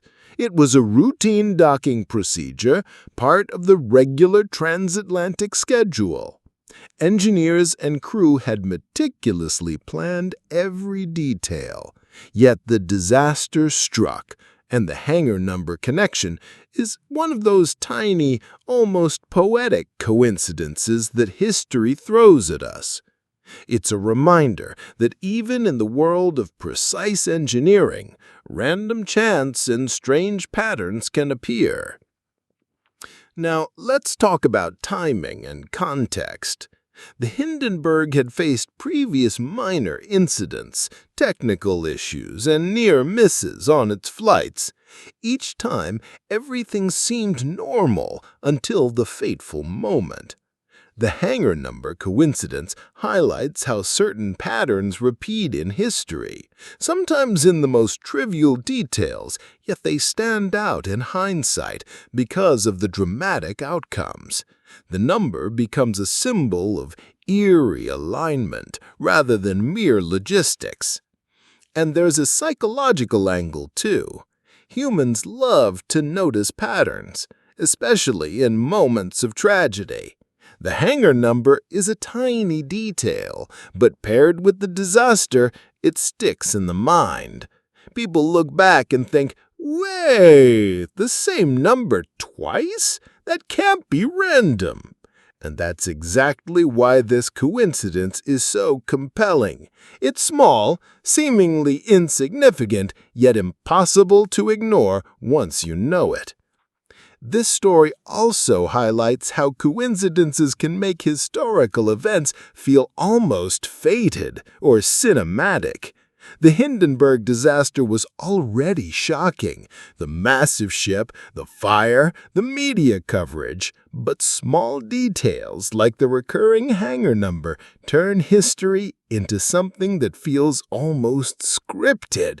It's the little things that make a story unforgettable. So next time you think about the Hindenburg, picture not just the flames and the collapse, but also the weird coincidence of the hangar number that appeared twice in its tragic story. It's one of those tiny historical oddities that make disasters feel a little stranger than reality, a little closer to fate, and a little more unforgettable. The Hindenburg and its hangar number. Proof that sometimes even the smallest coincidences can leave a lasting mark on history and our imagination. Fukushima and earthquake twin timing. All right, everyone, this one is a modern-day disaster story, and it's packed with an almost eerie coincidence that makes you think about timing, fate, and the sheer unpredictability of life. I'm talking about the Fukushima nuclear disaster in 2011 and its connection to the earthquake and tsunami that triggered it. A timing coincidence that's both tragic and mind-blowing. So here's what happened. On March 11th, 2011, Japan experienced a massive earthquake, magnitude 9.0, off the northeast coast of the country. This wasn't just any earthquake. It was one of the strongest ever recorded. It generated a catastrophic tsunami that hit the coast with waves over 30 feet high, causing enormous destruction. Thousands of lives were lost, infrastructure was destroyed, and the world watched in shock. Now here's where the nuclear disaster comes into play. The Fukushima Daiichi nuclear power plant, located along the coast, was operating normally at the time. When the tsunami hit, it flooded the plant, knocked out the power supply, and disabled the backup generators. This caused the cooling systems for the reactors to fail, leading to core meltdowns in several units. Radiation was released, evacuations happened, and the incident became the most serious nuclear disaster since Chernobyl in 1986. The coincidence, and it's a really eerie one, is that the timing of the earthquake, the tsunami, and the failure of the plant all lined up in a perfect storm of disaster. Think about it. If the earthquake had occurred a few minutes earlier or later, the waves might have been slightly different, or the plant could have had time to engage backup measures. If the plant had been operating differently, the cooling systems might have functioned. The precise alignment of these events, nature and human infrastructure, turned a natural disaster into a nuclear catastrophe. Timing, in this case, was everything. And there's more.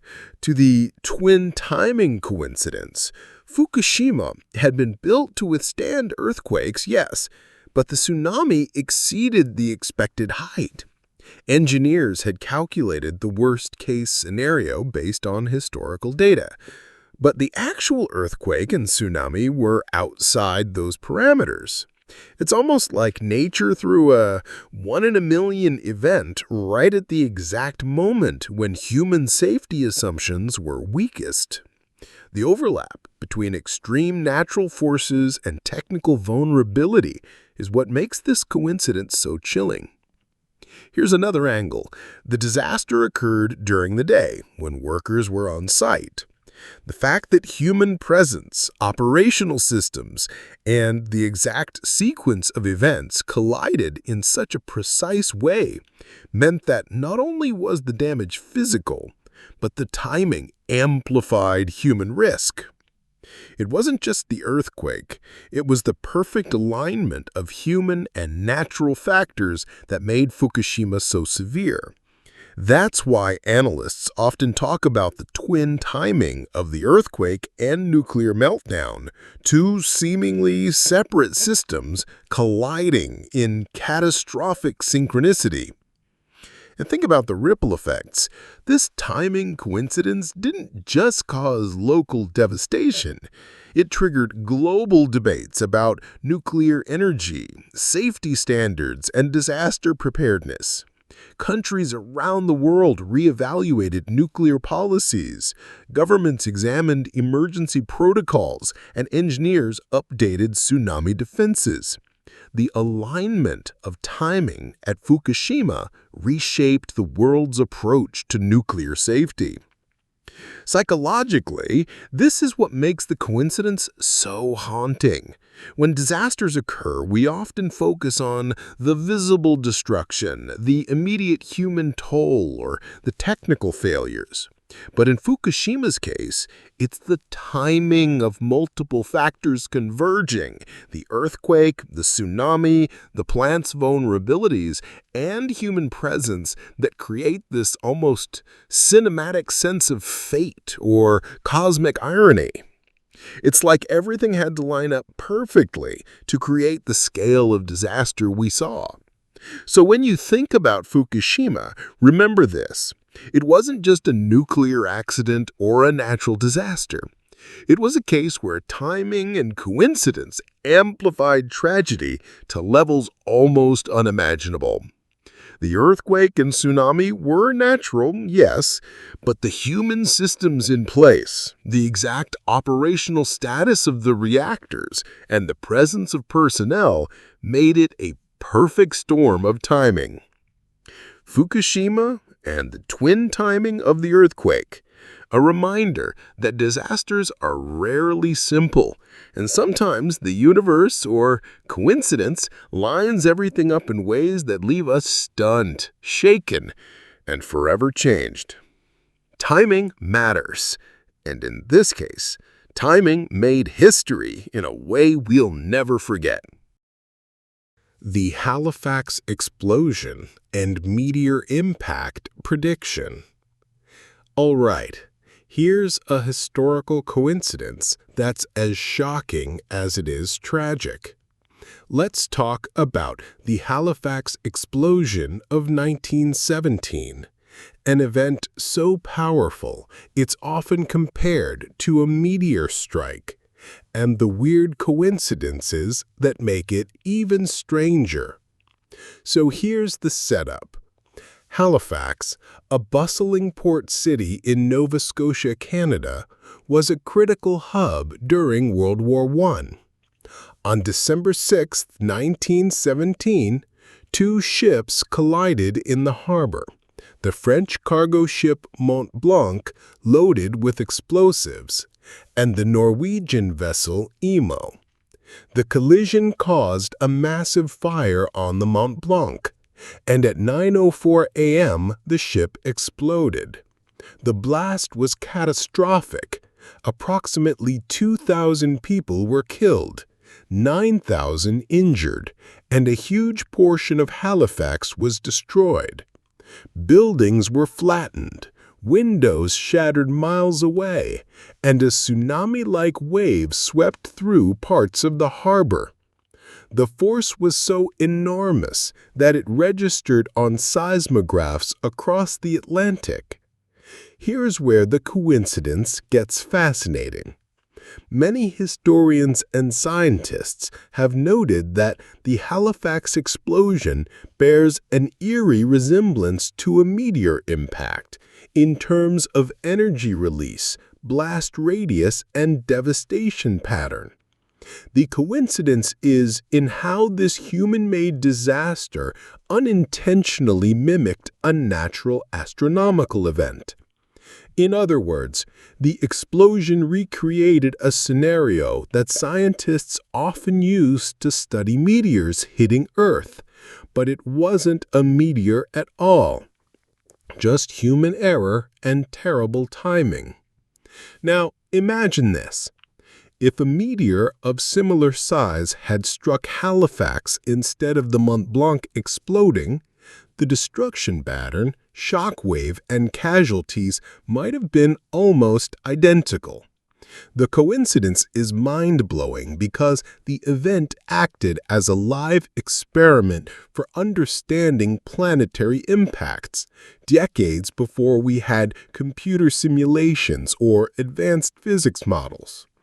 A collision between two ships created a blast that perfectly mirrored natural cosmic disasters, a terrifying alignment of human and natural forces. And there's more. Timing played a huge role. The explosion happened during the morning rush hour, when the harbor was crowded with ships, sailors, and city workers. If the collision had occurred just a few hours earlier or later, the human toll could have been drastically different. The coincidence of timing amplified the tragedy, turning an already catastrophic explosion into a historic disaster. It's like fate, or at least chance, was weaving the perfect storm. Even the aftermath is full of coincidences. Halifax's rebuilding included better urban planning, emergency preparedness, and harbor management, all lessons learned from a disaster that was almost cosmic in scale. Researchers have since used the Halifax explosion to model blast waves, impact physics, and human vulnerability, essentially treating it as a real-world analog to studying meteor impacts.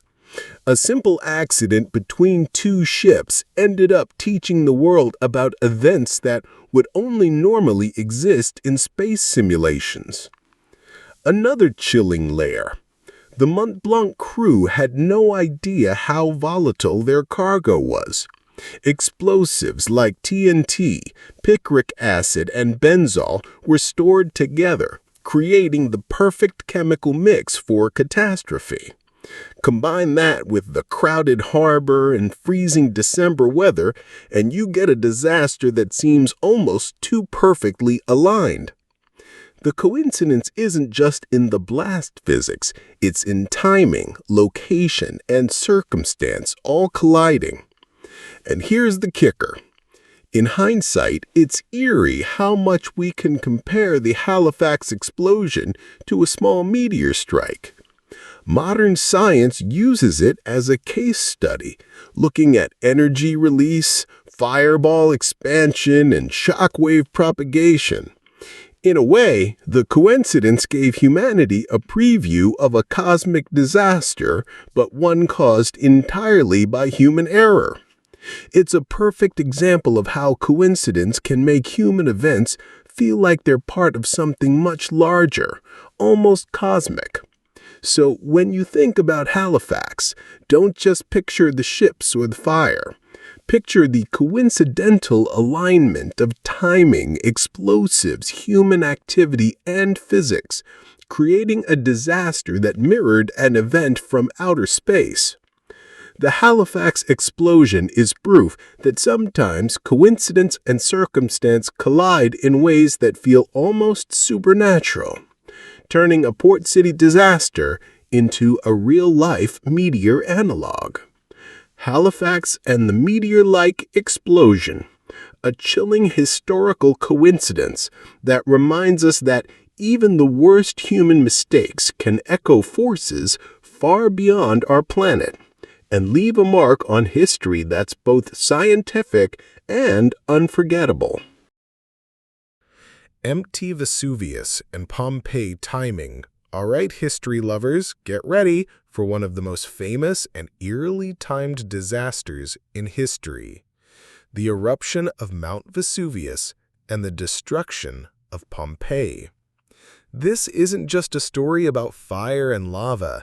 It's a story about timing, coincidence, and the tragic way life can change in an instant. Let's set the scene. It's 79 AD, a hot summer in southern Italy. Pompeii was a thriving Roman city full of bustling streets, markets, villas, and people living their daily lives. Mount Vesuvius, a nearby volcano, had been quiet for centuries. People knew it was a volcano, sure, but the mountain had been dormant so long that most residents didn't consider it a real threat. Then came the eruption, a catastrophic event that historians call one of the deadliest volcanic eruptions in Europe. Vesuvius spewed ash, pumice, and deadly gases high into the sky. What makes this event particularly chilling is how quickly it happened and how perfectly timed it was in human terms. The eruption started on a summer morning, catching thousands of people off guard. Many were going about their daily routines, shopping, walking through streets, working in homes. There was almost no time to react. The coincidence of timing couldn't have been worse. Here's where the coincidence gets eerie. Many people were trapped in the city not because they couldn't escape geographically, but because the eruption occurred during peak activity hours. Streets were crowded and escape routes were blocked by debris, collapsing buildings, and panicked crowds. The eruption's timing meant that thousands of people were literally in the wrong place at the wrong time, a horrifying alignment of human activity and natural disaster. And it gets stranger. The eruption wasn't a slow lava flow. It was a pyroclastic surge, a deadly wall of superheated gas and ash that moved at incredible speeds. The coincidence here is in the combination of human vulnerability and natural violence. Had the eruption occurred at night, many people might have been asleep in areas with safer exits, or perhaps the streets would have been emptier. Instead, the timing ensured maximum casualties and complete devastation. It's one of those tragic, perfect storms of timing and circumstance. What's also amazing is how modern archaeology has revealed the almost cinematic preservation of Pompeii.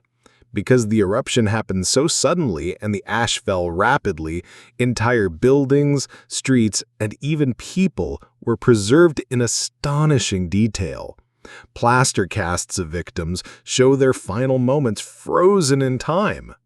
In a weird way, the timing of the eruption created a tragic coincidence that allowed history to be preserved for us nearly 2,000 years later. The exact timing, mid-morning during peak daily activity, gave us a snapshot of life in 79 AD that's incredibly vivid. And think about this psychological angle. People probably had no idea what was happening at first. The first signs were likely tremors, smoke, and falling pumice. But by the time panic set in, it was too late. Timing amplified human error, fear, and chaos, making the disaster not just physical, but profoundly human. The coincidence of daily routines, crowded streets, and sudden eruption combined in a way that made Pompeii a frozen moment of history. Another mind-blowing layer is how Mount Vesuvius's timing affected long-term history. The destruction of Pompeii, Herculaneum, and nearby towns created an archaeological time capsule. If the eruption had happened at a different moment, during the night, in winter, or when the population was smaller, our understanding of Roman urban life might be far less vivid. The timing of disaster coincidentally preserved thousands of details: frescoes, mosaics, inscriptions, and even the final meals of residents. History itself owes a huge debt to the unlucky timing of this eruption. So, when you think of Mount Vesuvius and Pompeii, don't just picture lava and ash, picture the eerie alignment of human schedules, daily routines, and volcanic fury all colliding in one fateful moment. The eruption's timing made it not just a disaster, but a historical time capsule, a snapshot of life and death frozen forever. Mount Vesuvius and Pompeii are a tragic coincidence of timing that destroyed lives, preserved history, and remind us that sometimes the exact moment can make all the difference between survival and catastrophe. Hurricane Katrina. The chilling coincidence of levee warnings ignored. All right, everyone. Get ready for a story that's equal parts natural disaster and human oversight. And the coincidences here are both tragic and jaw-dropping. We're talking about Hurricane Katrina and the levees of New Orleans, and how engineers had basically predicted the disaster years before it happened. Let's set the stage. It's August 2005, and Hurricane Katrina, a massive Category 5 storm, is barreling toward the Gulf Coast. Winds are strong, rain is relentless, and the storm surge is threatening coastal cities. But New Orleans had one line of defense: the levee system, designed to keep the city safe from flooding. For decades, engineers had built and reinforced these levees, trusting that they would protect the city even in extreme storms, or so everyone thought. Here's where the eerie coincidence comes in. Years before Katrina, multiple levee engineers and safety experts had predicted exactly how and where the levees would fail. They studied weak points, analyzed soil and water pressure, and warned city officials about the risk of catastrophic flooding if a major hurricane hit. Some even produced detailed reports showing that certain sections were under-engineered and vulnerable. But here's the twist. These warnings were largely ignored or underfunded, leaving the city at the mercy of fate. Fast forward to Katrina. The storm hits, and as predicted, the levees fail in multiple locations. Water rushes into New Orleans with devastating force, flooding about 80% of the city. Thousands of people are stranded, homes are destroyed, and over 1,800 lives are lost. The coincidence is almost surreal. The very points that engineers had flagged as dangerous years earlier ended up being the exact locations where disaster struck. It's like a perfect storm of timing, human error, and ignored predictions. Think about it. This wasn't just bad luck. The levees didn't fail randomly. They failed exactly where experts had said they would. It's a coincidence that feels like historical fate because the disaster aligns almost perfectly with human foresight that was ignored. Had anyone acted on those warnings, lives could have been saved, damage minimized, and the narrative of Katrina might have been completely different. And it gets even more haunting. Engineers had detailed not just where, but how the levees would fail. Weak points, water pressure calculations, and soil stability issues. It was a technical prediction that turned into a literal reality. The timing of the hurricane hitting during peak storm surge conditions, combined with these specific weaknesses, created a disaster that almost feels scripted by coincidence, even though it was entirely preventable. Here's the bigger lesson. This story isn't just about levees and storms. It's about the strange alignment of knowledge, warnings, and ignored advice. Hurricane Katrina shows us that coincidences in history aren't always mystical or mysterious. Sometimes they're about perfectly predicted disasters happening because humans fail to act. Timing, preparation, and awareness collided with natural force to create an unforgettable catastrophe. And consider the aftermath.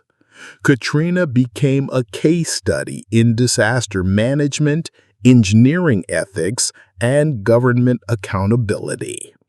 Reports, investigations, and documentaries have since highlighted the eerie precision of the levee failures versus the engineers' predictions.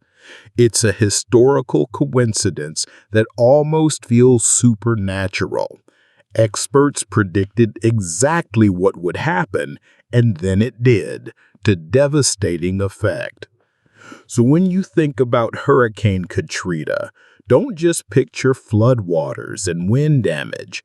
Picture the eerily precise alignment of warnings, weak points, and the exact timing of the storm, all colliding to create one of the most infamous natural disasters in American history.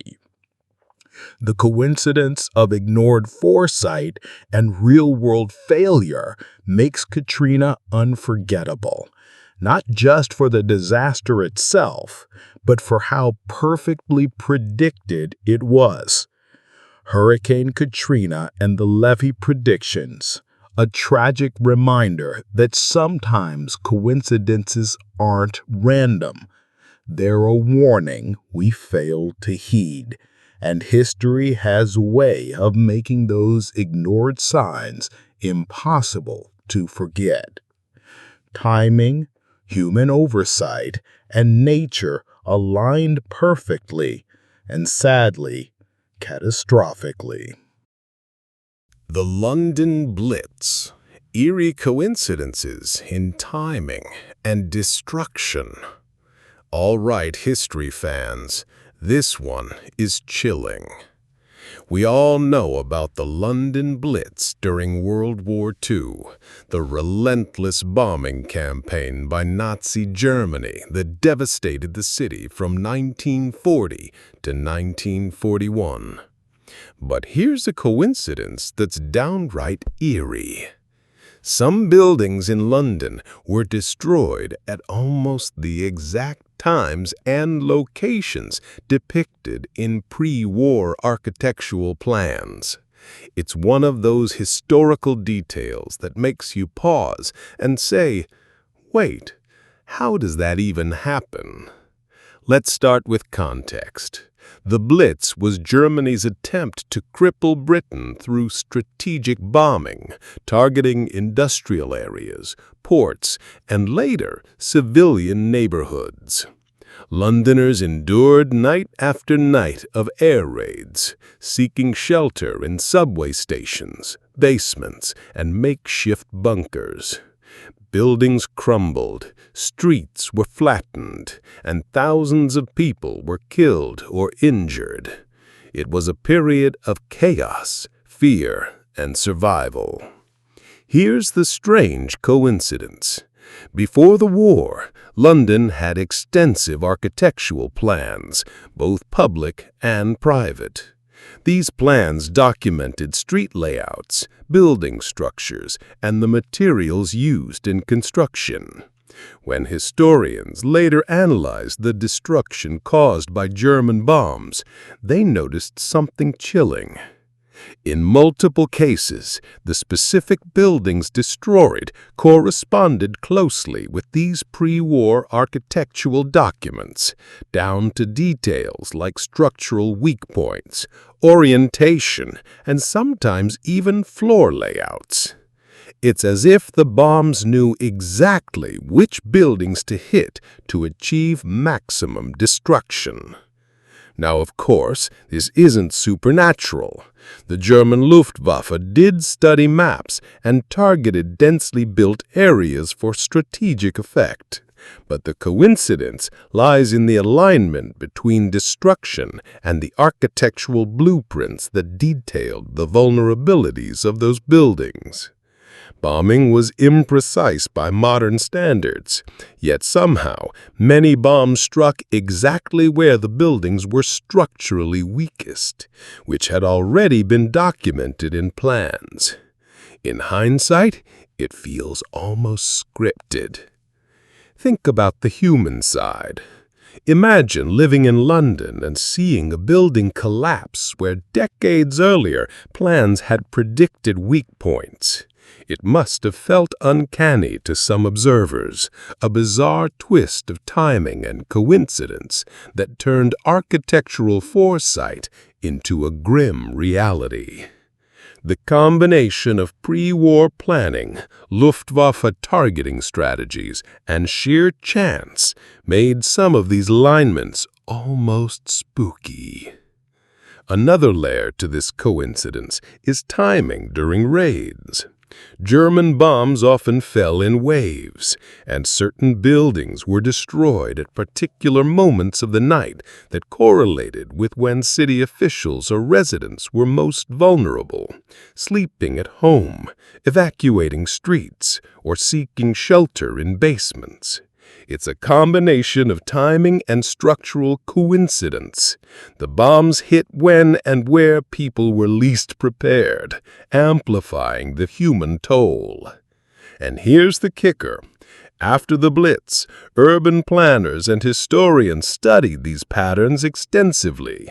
They realized that the coincidental alignment of bomb impact and architectural weakness wasn't purely luck. It revealed insights about urban vulnerability, disaster prediction, and structural resilience. Essentially, the Blitz unintentionally became a case study for how human-made structures respond to catastrophic events. The coincidence of timing and destruction created a horrifying, yet scientifically valuable historical record. Psychologically, it's eerie because it makes you wonder about fate or chance. London was already under siege, and yet the fact that certain buildings crumbled in alignment with pre-existing plans creates this almost cinematic sense of inevitability. It's a coincidence that blends human planning, enemy strategy, and sheer misfortune into one unforgettable historical narrative. So, when you think about the London Blitz, don't just picture falling bombs and destroyed streets.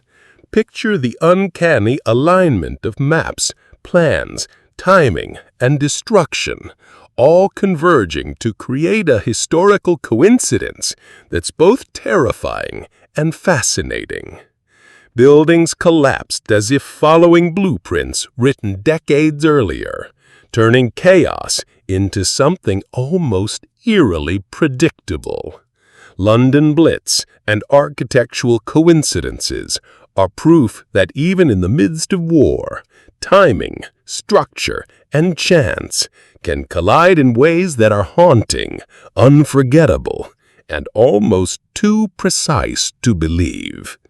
History, in this case, feels almost cinematic and chillingly exact. The 1906 San Francisco earthquake, when insurance predicted disaster. All right, history buffs, this one is a mind-bender. We're going way back to April 18, 1906 in San Francisco, a city that would soon experience one of the most devastating earthquakes in American history. But here's the kicker. Insurance documents created before the quake eerily predicted the patterns of destruction that would actually happen. Yep, paperwork turned out to be almost prophetic. So let's set the scene. San Francisco in 1906 was a bustling city, full of Victorian houses, commercial districts, and a population of over 400,000 people. At 5:12 a.m., the earthquake struck, estimated at a magnitude of 7.9. Buildings shook violently, streets cracked, and gas lines ruptured. But the real devastation came after the fires. Fires broke out all over the city, fueled by broken gas lines and wooden structures. And they raged for 3 days, destroying roughly 80% of the city. Thousands of people were left homeless, and hundreds of lives were lost. Now, here's where the coincidence gets really interesting. Insurance companies at the time had conducted extensive risk assessments of San Francisco.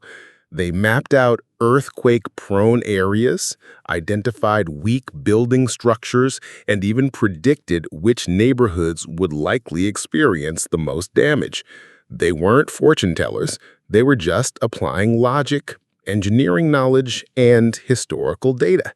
But here's the eerie part. After the quake, the actual destruction matched the insurance maps almost perfectly. Streets and blocks that were flagged as high risk were flattened, while supposedly safer areas sustained less damage. Think about it. The insurance documents didn't just highlight general risk. They predicted patterns that matched reality down to city blocks and types of buildings. The coincidence here is mind-blowing because it's not just that San Francisco was hit. It's that the predicted weak points aligned with actual destruction. It's as if the paperwork had seen into the future. And timing adds another layer. The earthquake struck in the early morning when people were mostly at home, asleep in the very buildings marked as vulnerable by the insurance studies. The combination of timing, human activity, and the predicted structural weaknesses turned a natural disaster into a living manifestation of risk assessment. Almost like the documents and reality were in sync, but in the worst possible way. Here's another layer that makes it eerie. Insurance companies had noted the fire risk after seismic activity. They warned that broken gas lines and flammable construction materials could cause catastrophic fires, and that's exactly what happened. The fires spread in the very neighborhoods that had been flagged, following paths predicted by engineers and actuaries. Timing, risk assessment, and disaster aligned almost perfectly, creating a coincidence that seems almost supernatural in hindsight. And psychologically, it's fascinating. People tend to think disasters are unpredictable. But in this case, human analysis, risk mapping, engineering assessments, and insurance predictions matched reality with uncanny precision. The coincidence of prediction and outcome is a reminder that sometimes disasters are not entirely random. They follow patterns that, if studied carefully, can be anticipated. It's also a lesson in tragedy and irony. The city had the information, the risk maps, and warnings, but the population didn't have the tools or preparedness to prevent massive destruction. The coincidence here is that knowledge and disaster collided in a perfect storm. The insurance documents were accurate, but that accuracy didn't save lives. It only documented the path of destruction before it happened, like a chilling premonition. So when you think about the 1906 San Francisco earthquake, don't just picture shaking buildings and raging fires. Picture insurance maps lining up with real-world devastation, patterns predicted years earlier unfolding in real time. Timing, human structures, and careful assessment combined to make this one of history's eeriest coincidences, a disaster foretold by paperwork, but still utterly catastrophic. San Francisco, 1906, and the predictive insurance documents, a coincidence that makes you wonder how much of history is truly chance and how much is just patterns we fail to notice until they hit us head-on. The Simpsons. Did a cartoon predict Donald Trump's presidency? All right, everyone. Here's one that's going to make you go, wait, what? We're diving into the world of pop culture, predictions, and the weird coincidences that make you wonder if someone or something knew the future. Yep, I'm talking about The Simpsons and Donald Trump becoming president. Now, we all know The Simpsons as the long-running animated sitcom full of yellow-skinned characters, crazy antics, and clever satire. It started in 1989 and has been running for over 3 decades, poking fun at American culture, politics, and family life. But here's the kicker. In several episodes from the 2000s, the show seemingly predicted Donald Trump as president long before it actually happened in 2016. That's right. Years before Trump even officially ran for office, The Simpsons joked about it, almost eerily accurately. The most famous example comes from the episode titled Bart to the Future from 2000. In this episode, Lisa Simpson becomes the first female president of the United States and mentions that she inherited quite a budget crunch from President Trump. Boom. That's it. A casual line delivered as a joke in a cartoon, and yet it seems to forecast reality 16 years before it happened. People call it uncanny, a coincidence that's so precise it gives you goosebumps. But it doesn't stop there. Other episodes, comics, and sketches from the show also include Trump in unusual ways. He's shown as a billionaire, a media personality, or someone involved in political antics, basically the persona we eventually saw play out in real life. Sure, The Simpsons exaggerates for humor, but the fact that these jokes line up so closely with reality is enough to make you stop and wonder, was this pure coincidence, satire, or some strange insight into the future? Here's what makes it fascinating. The Simpsons is famous for satire and exaggeration. The writers are incredibly clever and often base jokes on trends, public figures, and cultural patterns. So in a way, predicting Trump's presidency isn't magical. It's them reading society carefully. They noticed the rise of Trump in media, his business persona, and the kind of celebrity influence he wielded, then extrapolated it to its logical extreme, him becoming president.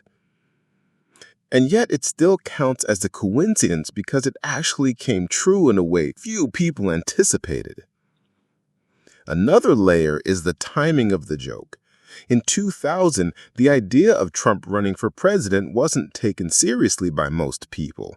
He was a celebrity, a reality TV star, and a businessman, but no one expected a future presidency. The Simpsons writers threw it in as a passing joke, and yet, 16 years later, reality caught up with fiction. That's the mind-blowing part. A tiny joke in a cartoon became a headline in real life. Timing, pop culture trends, and political developments aligned perfectly, turning a joke into a historical coincidence. And psychologically, this speaks to why we love prediction coincidences. It's thrilling to see something fictional come true, especially when it seems impossible at the time. People point to The Simpsons as an example of uncanny foresight, but the real coincidence is in how small, casual details in a joke aligned with massive, real-world events years later. It's timing, culture, and coincidence all rolled into one yellow-skinned package. So when you think of The Simpsons, don't just picture Homer eating donuts or Bart causing chaos. Picture the writers' razor-sharp observations, their satire, and that small line about President Trump. A throwaway joke became reality, showing us that coincidences don't always come from nature. They sometimes come from fiction predicting fact. The Simpsons and the Trump presidency, a pop culture coincidence that's funny, eerie, and impossible to ignore. It's a reminder that sometimes the future is written in jokes, and sometimes reality just can't help but catch up. George Orwell's 1984, predicting modern surveillance. All right, folks, let's dive into a coincidence that's part literature, part prophecy, and part, wait, is this real life? We're talking about George Orwell's 1984 and how, decades after it was written, the world seems to have caught up with his vision of mass surveillance. First, a little context. Orwell wrote 1984 in 1948, publishing it in 1949. The novel depicts a dystopian society controlled by a totalitarian regime led by the infamous Big Brother. Citizens are watched constantly through telescreens, microphones, and various surveillance devices, with every word and action monitored. Privacy is non-existent, and people live in fear of saying the wrong thing.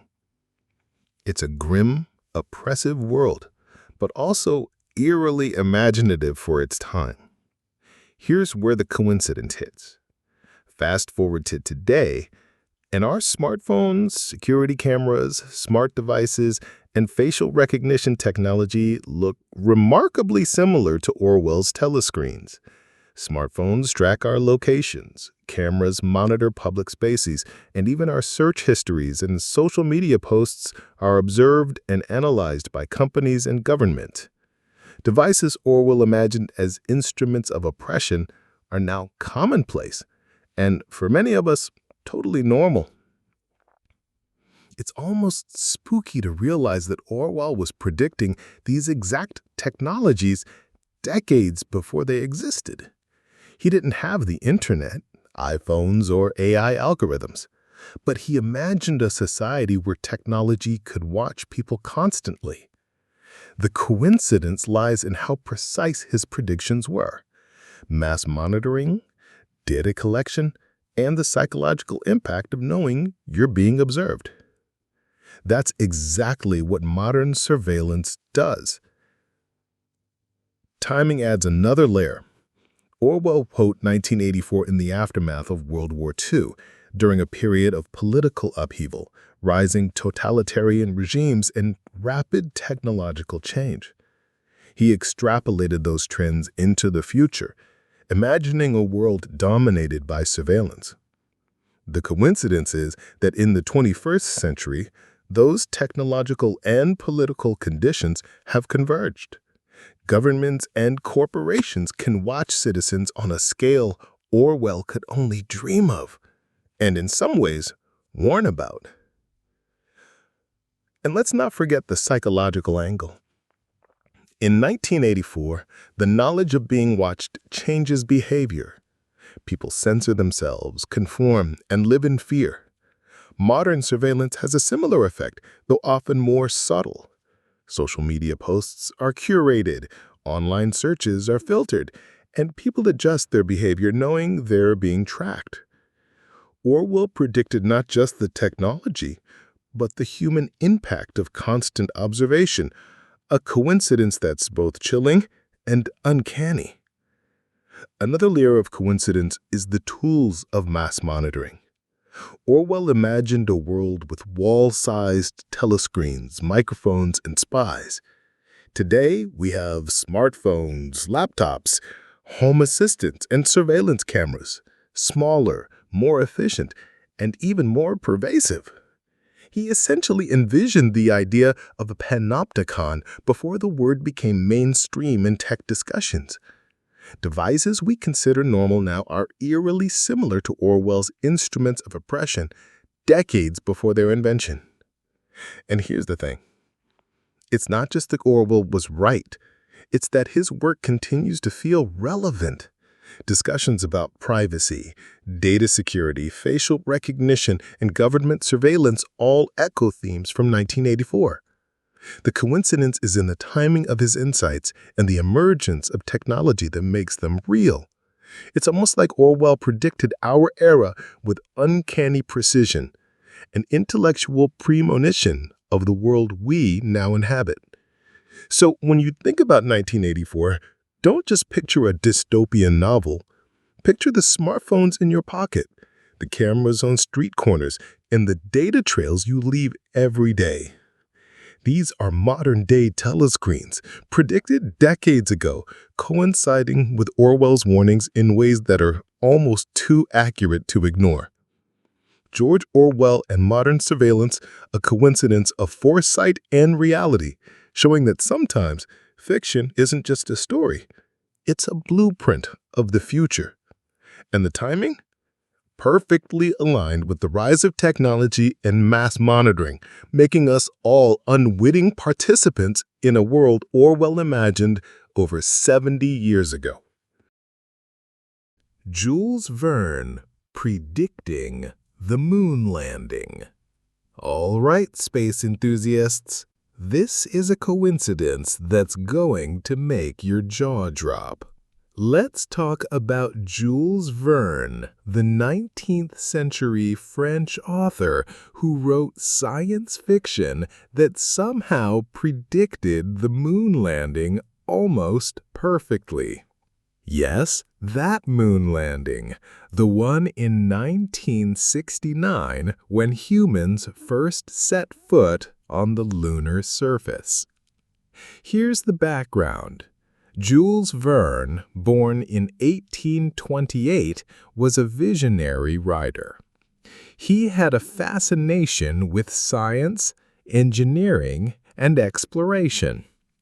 In 1865, he published a novel called From the Earth to the Moon, where he imagined a journey to the moon using a giant cannon to launch a spacecraft.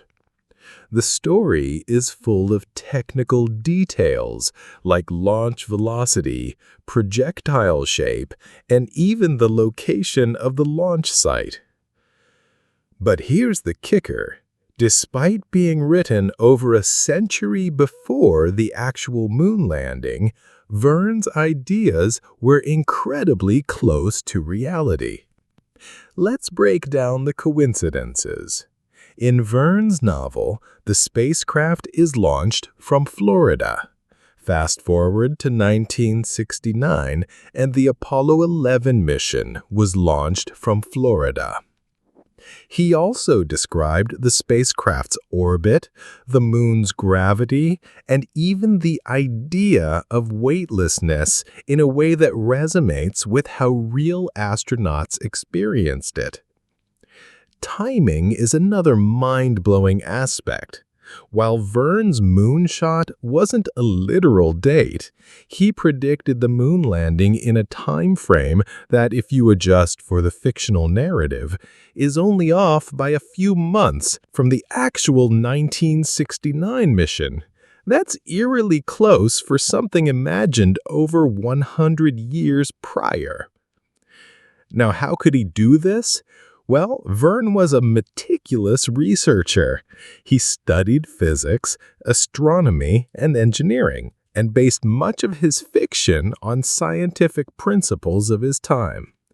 The coincidence comes in how these principles extrapolated into a future reality. The exact location, method, and technical challenges of a lunar mission that humans would eventually overcome. It's like he ran a mental simulation of 20th century spaceflight using 19th century knowledge. Another fascinating layer is the socio-cultural timing. Verne wrote during the Industrial Revolution, when technological progress was accelerating rapidly. Steam engines, cannons, and early rocketry ideas were in the public consciousness. By projecting forward, he accidentally aligned his fiction with the future era when space exploration became possible. The coincidence is that the industrial advances he wrote about eventually made real moon landings feasible, and his fictional ideas almost perfectly matched the reality. And there's a human element, too. People who read Verne's novel were inspired by it. Scientists and engineers who grew up reading From the Earth to the Moon were, in some cases, motivated to explore real space travel. So his prediction isn't just coincidental, it may have indirectly nudged history toward fulfilling it. The line between fiction, foresight, and reality gets blurred in a way that's almost poetic. Now imagine this, a man sitting in 1865 writing a story for entertainment, imagining a giant cannon shooting humans to the moon. He had no computers, no rockets, no Apollo program. But somehow his fiction predicted the who, the what, and even the where of the moon landing. That's the kind of coincidence that makes history feel magical. So when you think of the moon landing, don't just picture astronauts planting a flag. Picture Jules Verne sitting at his desk, dreaming it up a century earlier and getting almost everything right. The coincidence of location, method, and timing makes this more than just science fiction. It's a prophetic vision come true. Jules Verne's Moonshot, a coincidence where imagination met reality, proving that sometimes the future can be written long before it happens, and that some predictions are so accurate they seem impossible. Shakespeare foreshadowing the gunpowder plot. All right, history buffs and literary fans, here's a coincidence that's going to make you scratch your head. We all know William Shakespeare as the legendary playwright who gave us Hamlet, Macbeth, Romeo and Juliet, and countless other classics. But did you know that some of his works seem to eerily foreshadow real historical events? Like the infamous gunpowder plot of 1605? Yep, Shakespeare may have predicted history, or at least written lines that align in a way that feels almost supernatural. Let's set the stage. The Gunpowder Plot was a failed attempt by a group of English Catholics, including Guy Fawkes, to blow up the House of Lords and assassinate King James I. The plan was meticulously plotted, and had it succeeded, it would have drastically changed English history. The plot was discovered just in time, and Fawkes and his conspirators were arrested. Now, here's the wild part. Certain lines in Shakespeare's plays, written before 1605, seem to reflect this very kind of conspiracy. For example, in Macbeth, there's a line about treasonous plots and hidden dangers lurking in plain sight. In Hamlet, there's talk of kings being betrayed from within and assassination attempts cloaked in secrecy. Now, these lines could just be literary devices, right? But when you compare them to the Gunpowder Plot, a real, meticulously hidden attempt to overthrow the king, the parallels are uncanny. Shakespeare seems to describe exactly the kind of covert, explosive conspiracy that would rock England years before it happened. Here's where the coincidence gets really eerie. Shakespeare was a playwright writing for entertainment, political commentary, and sometimes subtle court intrigue. He wasn't a prophet, or was he? He lived in the time of religious tension, with Catholics and Protestants constantly at odds, so it's possible that he was simply tapping into the social anxieties of the era. But the timing is remarkable. The lines in his plays were written before the plot was revealed, and yet they feel like an almost precise literary echo of real events. Another layer is the psychological impact of this coincidence. Imagine being an audience member at the time.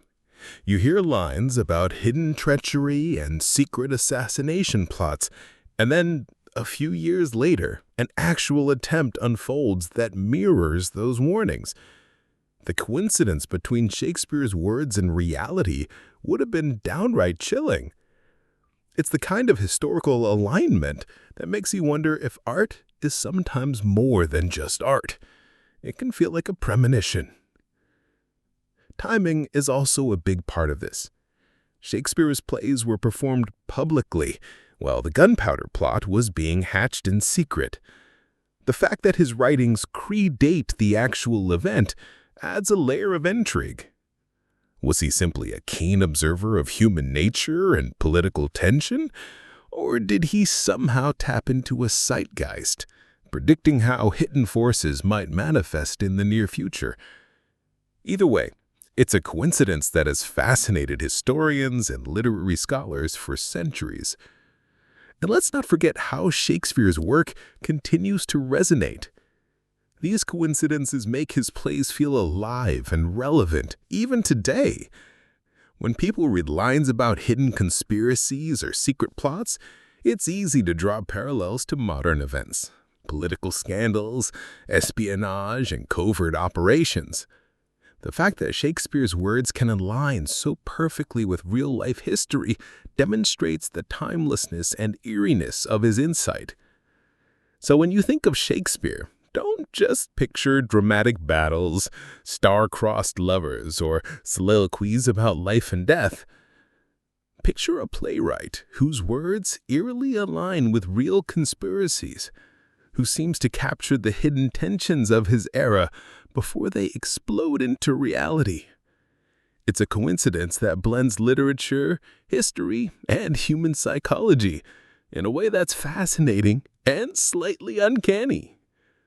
Shakespeare and the Gunpowder Plot, a time paradox where words written centuries ago seem to foreshadow real events, showing us that sometimes history and art collide in ways that are impossible to ignore.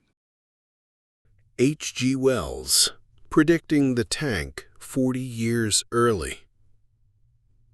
All right, everyone, get ready for a coincidence that's straight out of science fiction, but it's real history. We're talking about H.G. Wells, the legendary writer behind The War of the Worlds and other futuristic tales, and his uncanny prediction of the tank decades before it actually rolled onto battlefields. So here's the backstory. H.G. Wells was writing in the late 19th and early 20th centuries, a period filled with innovation, industrialization, and global tension. He was fascinated by the potential of technology and war, often imagining devices and weapons far ahead of his time. In 1903, Wells wrote a short story entitled The Land Ironclads, which described huge, armored, mobile war machines that could traverse battlefields, crush obstacles, and dominate infantry. If that sounds familiar, it should. It's basically a blueprint for the tanks that appeared in World War I, roughly 40 years later. Now, the coincidence is incredible when you think about it. Wells didn't just vaguely imagine some futuristic war device. He described machines that were tracked, armored, and capable of crushing enemy lines, which is basically the essence of modern tanks. He even considered their psychological impact on soldiers, the way infantry would react to these unstoppable machines, and the way the battlefield would be forever changed.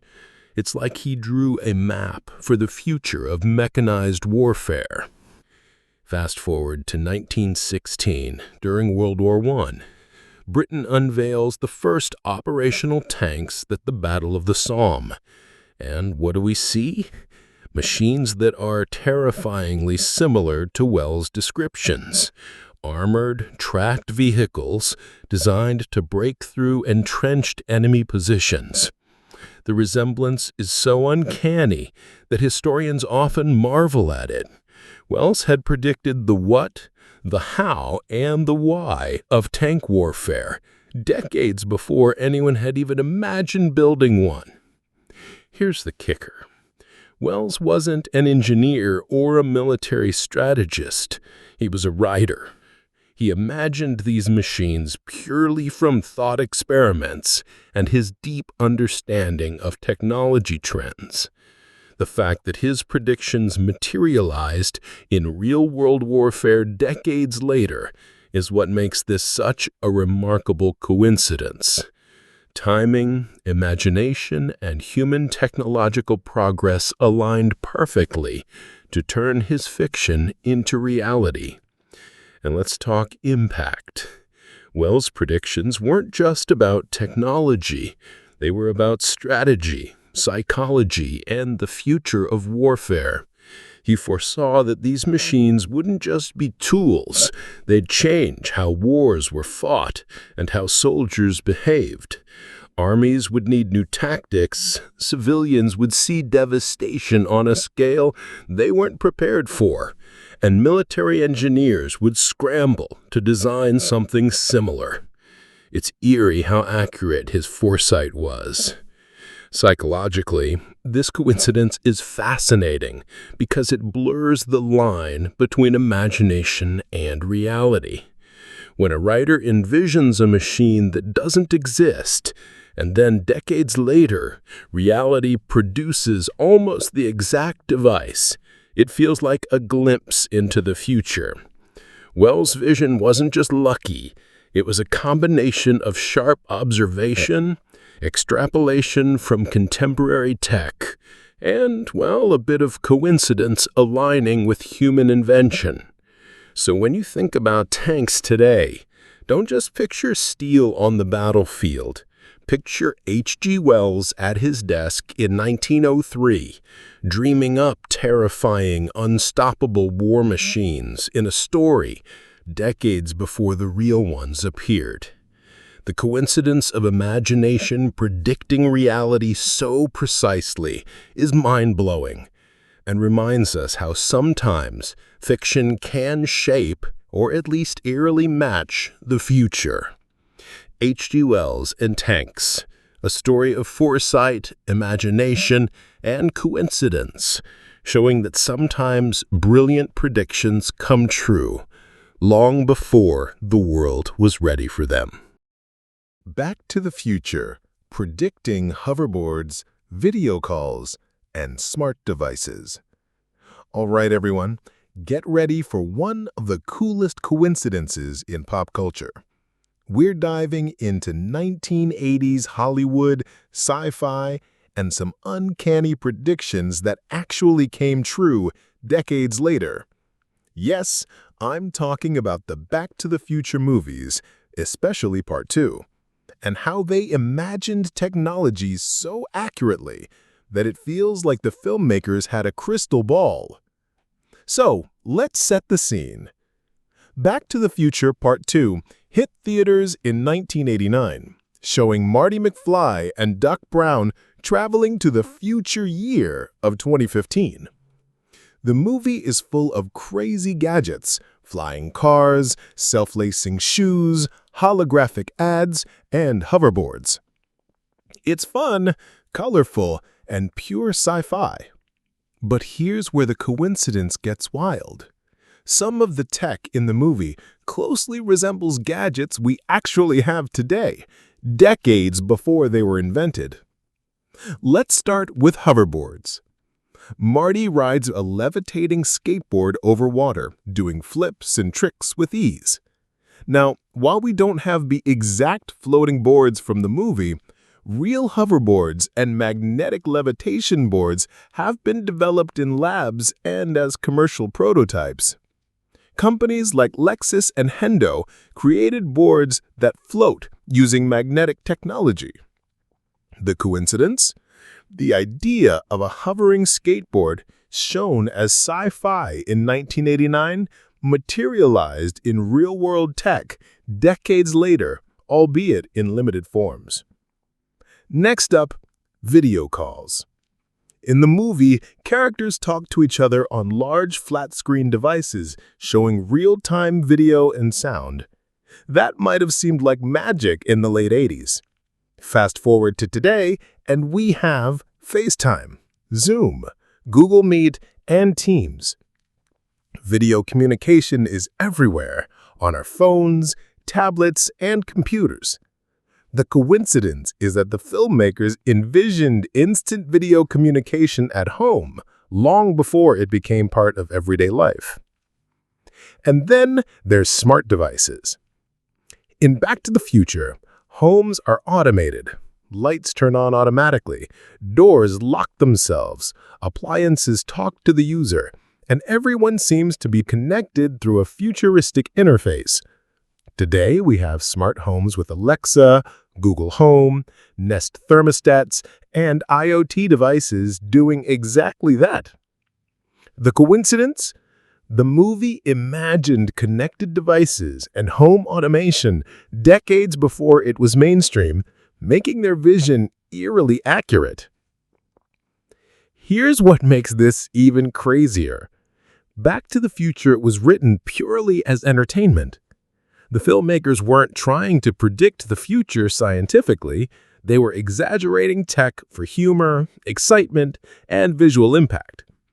Yet somehow, many of their imagined gadgets materialized decades later, in ways that were surprisingly similar to the film.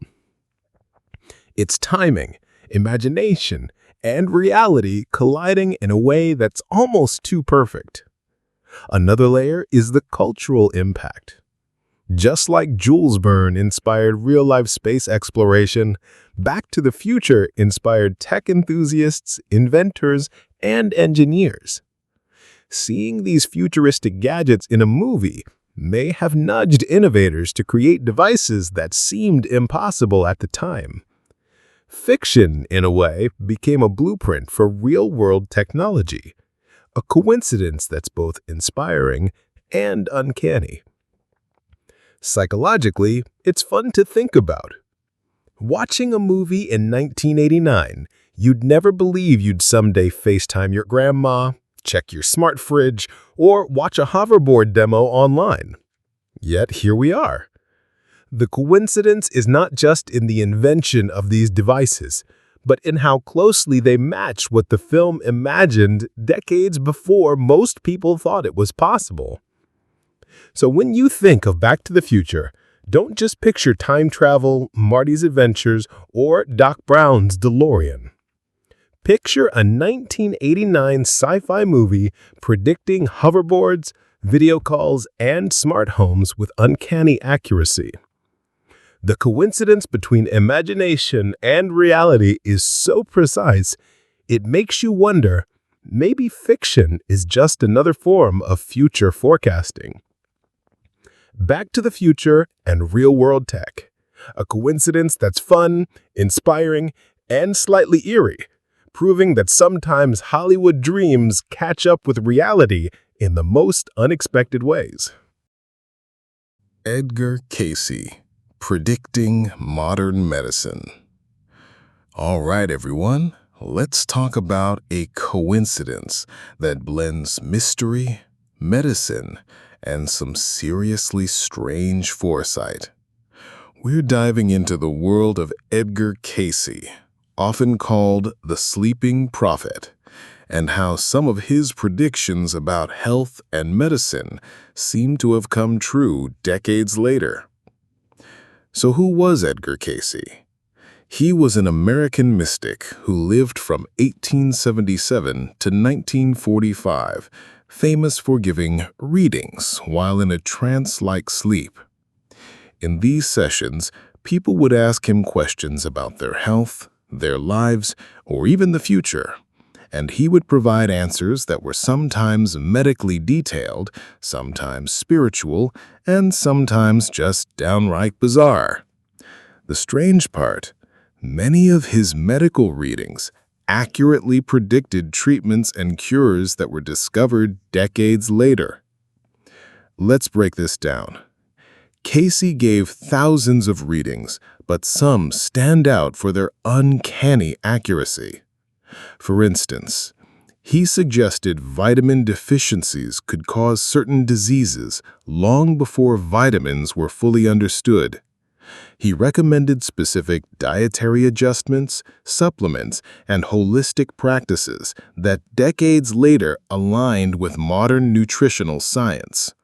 In other words, he was giving advice in the 1920s and 30s that modern medicine wouldn't catch up to until the 1950s and beyond. And it doesn't stop there. Cayce also made predictions about diagnostic techniques. He described ways to identify conditions using natural indicators, holistic approaches, and careful observation, approaches that predate modern preventative medicine and lifestyle-based treatments. He even talked about diseases we now know in scientific detail, such as the effects of certain bacterial infections, which were not widely understood in his time. The coincidence is that he seems to have foreseen medical knowledge before it was formally discovered or verified. Now let's talk about timing. Cayce's readings were often obscure, delivered in a trance, and mostly available to the people who came to him personally.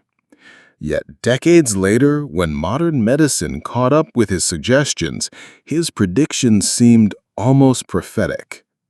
It's not just that his readings were occasionally accurate, it's the pattern of foresight over decades that makes it mind-blowing.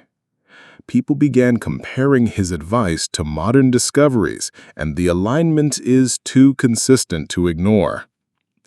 Another layer is how his work influenced holistic and alternative medicine. Even if you don't believe in psychic abilities, you can't deny that Cayce inspired doctors, researchers, and wellness practitioners to explore treatments, nutrition, and preventative care in ways that were ahead of his time. The coincidence is that a man providing guidance in the 1920s ended up nudging the evolution of medicine without formal medical training or technology. Psychologically, this is fascinating because it shows how intuition, observation, and patterns can sometimes anticipate formal scientific discovery. Cayce didn't have lab equipment or modern medicine. He relied on perception, insight, and what he called spiritual connection. Yet, his recommendations sometimes matched what would later be proven scientifically, giving us a glimpse into the strange overlap between intuition and reality. And of course, timing adds a magical twist. Casey passed away in 1945, decades before some of his predictions were verified. People who followed his readings witnessed coincidences unfold slowly over years or decades, turning what once seemed speculative into something eerily precise. It's a coincidence that crosses time, medicine, and human insight in a way that feels almost impossible. So, when you think about modern medicine, don't just picture laboratories, textbooks, or cutting-edge technology. Imagine Edgar Casey in a trance, giving advice and predicting cures long before anyone had access to the knowledge or tools we take for granted today. The coincidence is staggering. A man in the early 20th century seeing the future of medicine in ways that would only be verified decades later.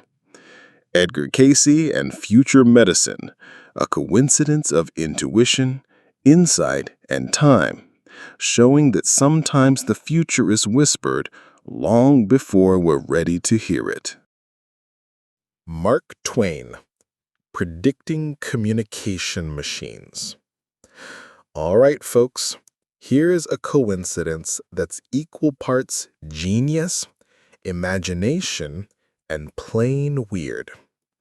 We're talking about Mark Twain, the legendary author of The Adventures of Tom Sawyer and Huckleberry Finn, and his uncanny knack for predicting communication technology decades before it became reality.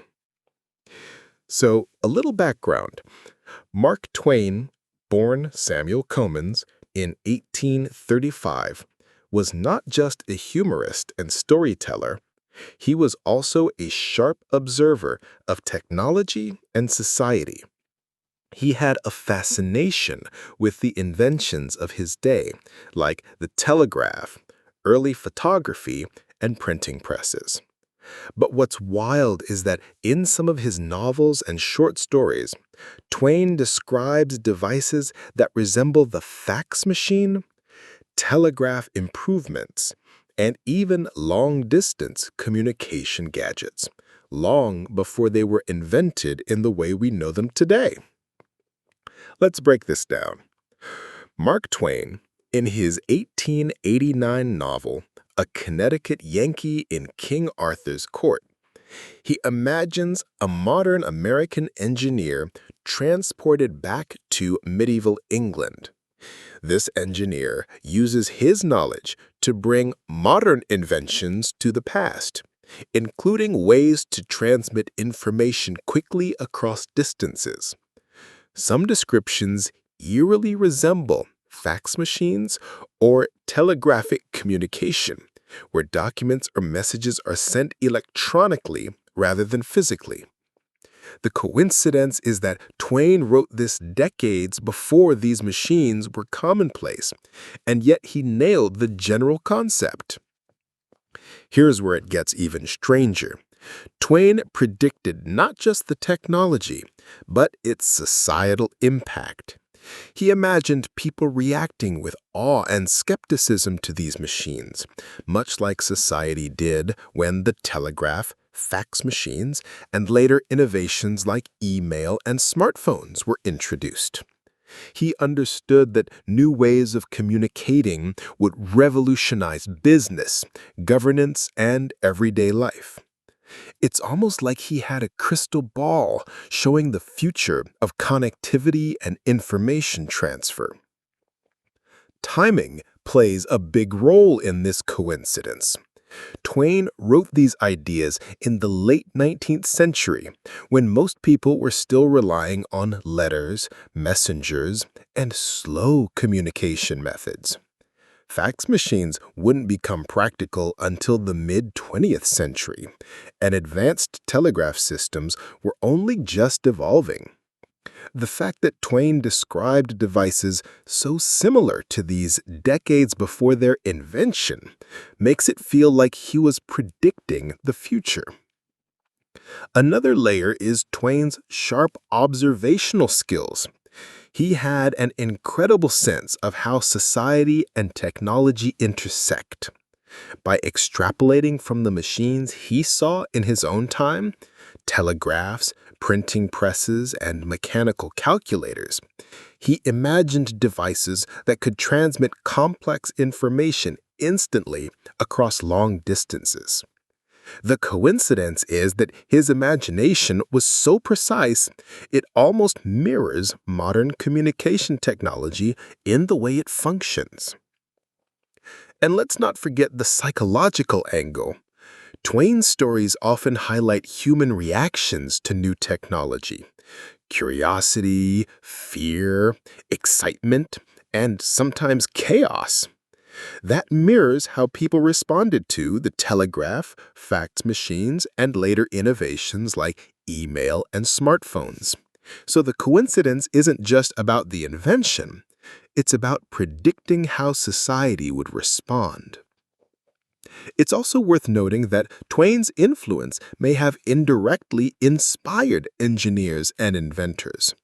People who read his works and marveled at his imagined devices may have pushed the boundaries of real-world technology, turning his fictional predictions into reality. That's a coincidence that blends imagination with practical impact, a literary forecast coming true in unexpected ways. So when you think about Mark Twain, don't just picture witty anecdotes or satirical commentary.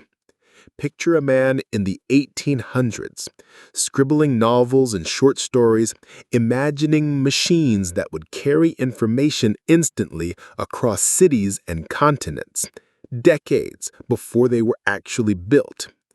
The coincidence of his predictions aligning with modern communication technology is both fascinating and uncanny, showing that some writers aren't just entertaining, they're forecasting the future. Mark Twain and the prediction of fax and telegraph-like machines, a coincidence where imagination meets reality, reminding us that sometimes the future is written long before it arrives. 20th century dystopian novels predicting a pandemic like COVID-19. All right, everyone, get ready to feel a little spooked by how eerily literature can align with reality.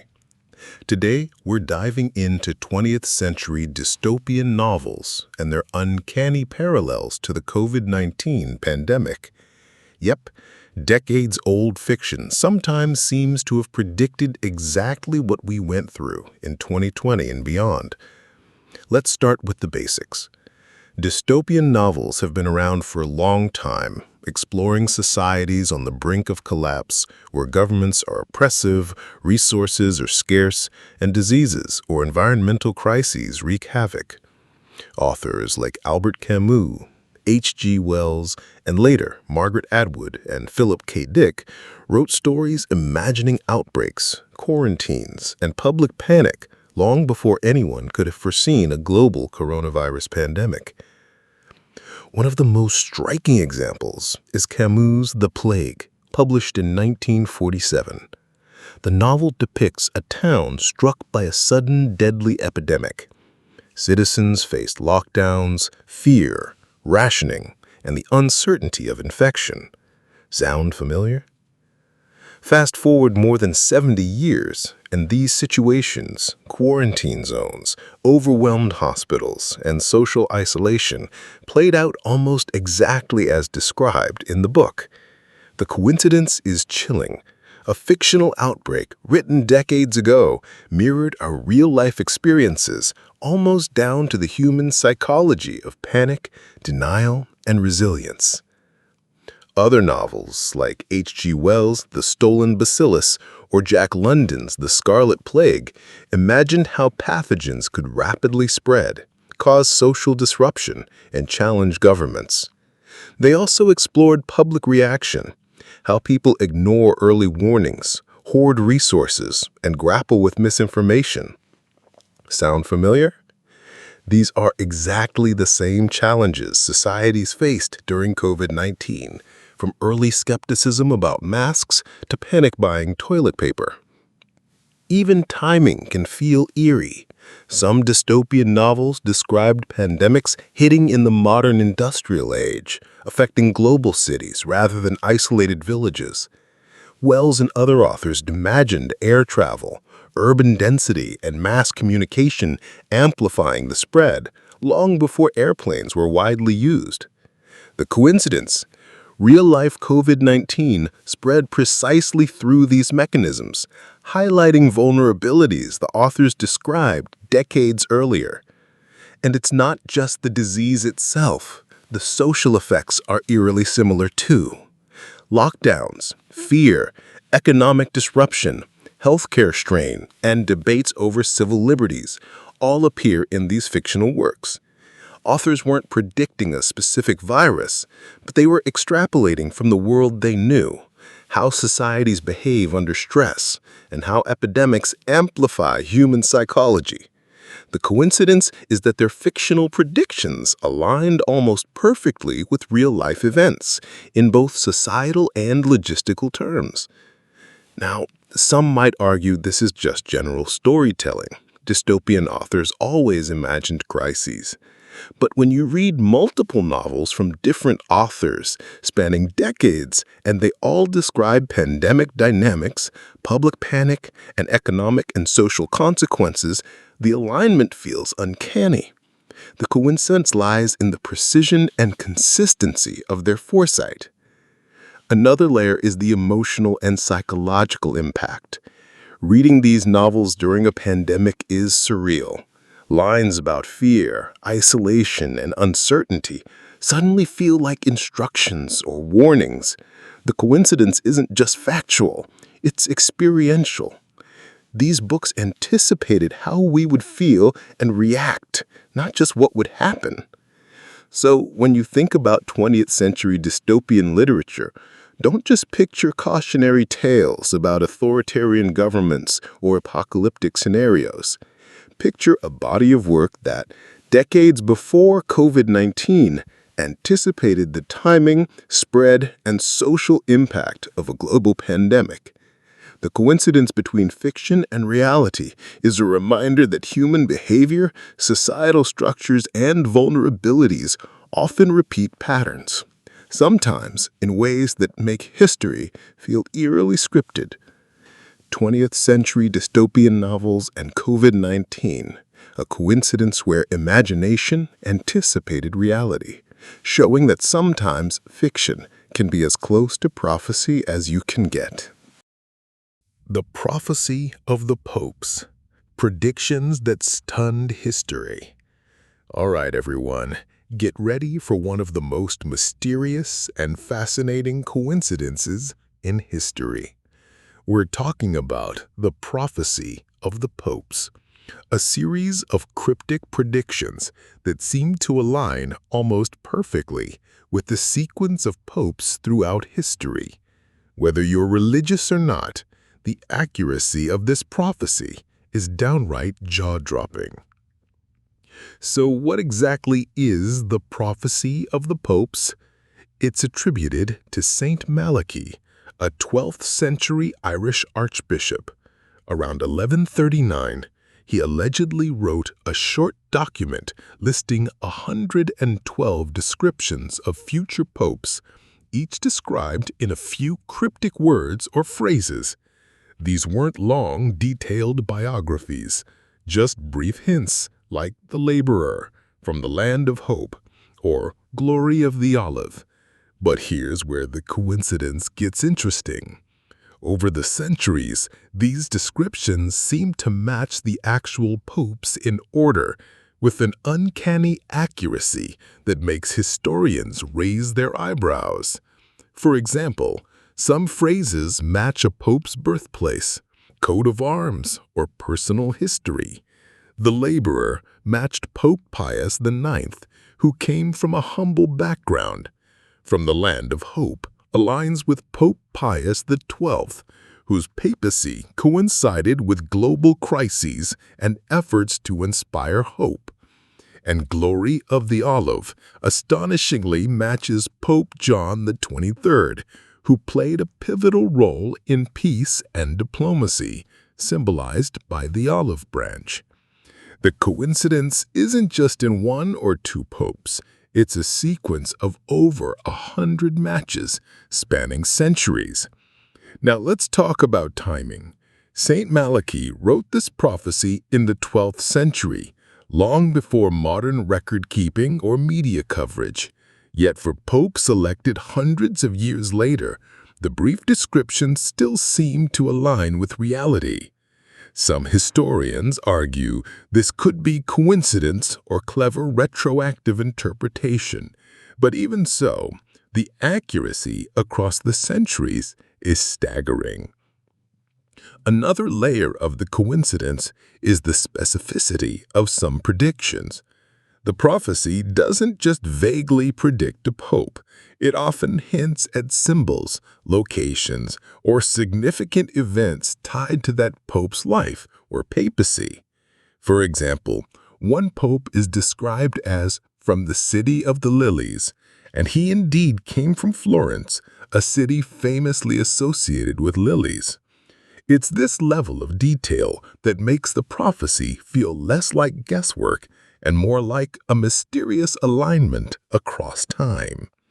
Psychologically, this coincidence is fascinating because it taps into human curiosity about patterns, fate, and the future. People love trying to match the cryptic phrases to real-life popes, debating interpretations and predicting the next one. It's like a historical puzzle that spans centuries, a coincidence that keeps people engaged, intrigued, and sometimes unsettled by its eeriness. Of course, skeptics argue that some descriptions are vague or can be interpreted in multiple ways, and that historical hindsight makes the prophecy appear more accurate than it truly is. But even taking that into account, the number of matches and the sequence over hundreds of years is hard to dismiss entirely. There's something uncanny about a 12th century document lining up so well with history. And here's the final twist. The prophecy supposedly ends with a pope described as Peter the Roman, associated with apocalyptic imagery. Some interpret this as a warning about the last pope before the end of the church as we know it. Whether that's true or coincidence, it adds an extra layer of mystery and intrigue. People still debate and analyze these predictions today, centuries after they were written. So when you think about the prophecy of the popes, don't just picture old religious texts or cryptic Latin phrases. Picture a century-old document that seems to anticipate the sequence, personality, and symbolism of popes with remarkable accuracy over a timeline spanning nearly a millennium. The coincidence between prediction and historical reality is chilling, fascinating, and endlessly intriguing. The prophecy of the popes, a coincidence that blends history, mystery, and foresight, showing that sometimes the future seems to whisper through the past. Archimedes and the Eureka coincidence, simultaneous scientific discoveries.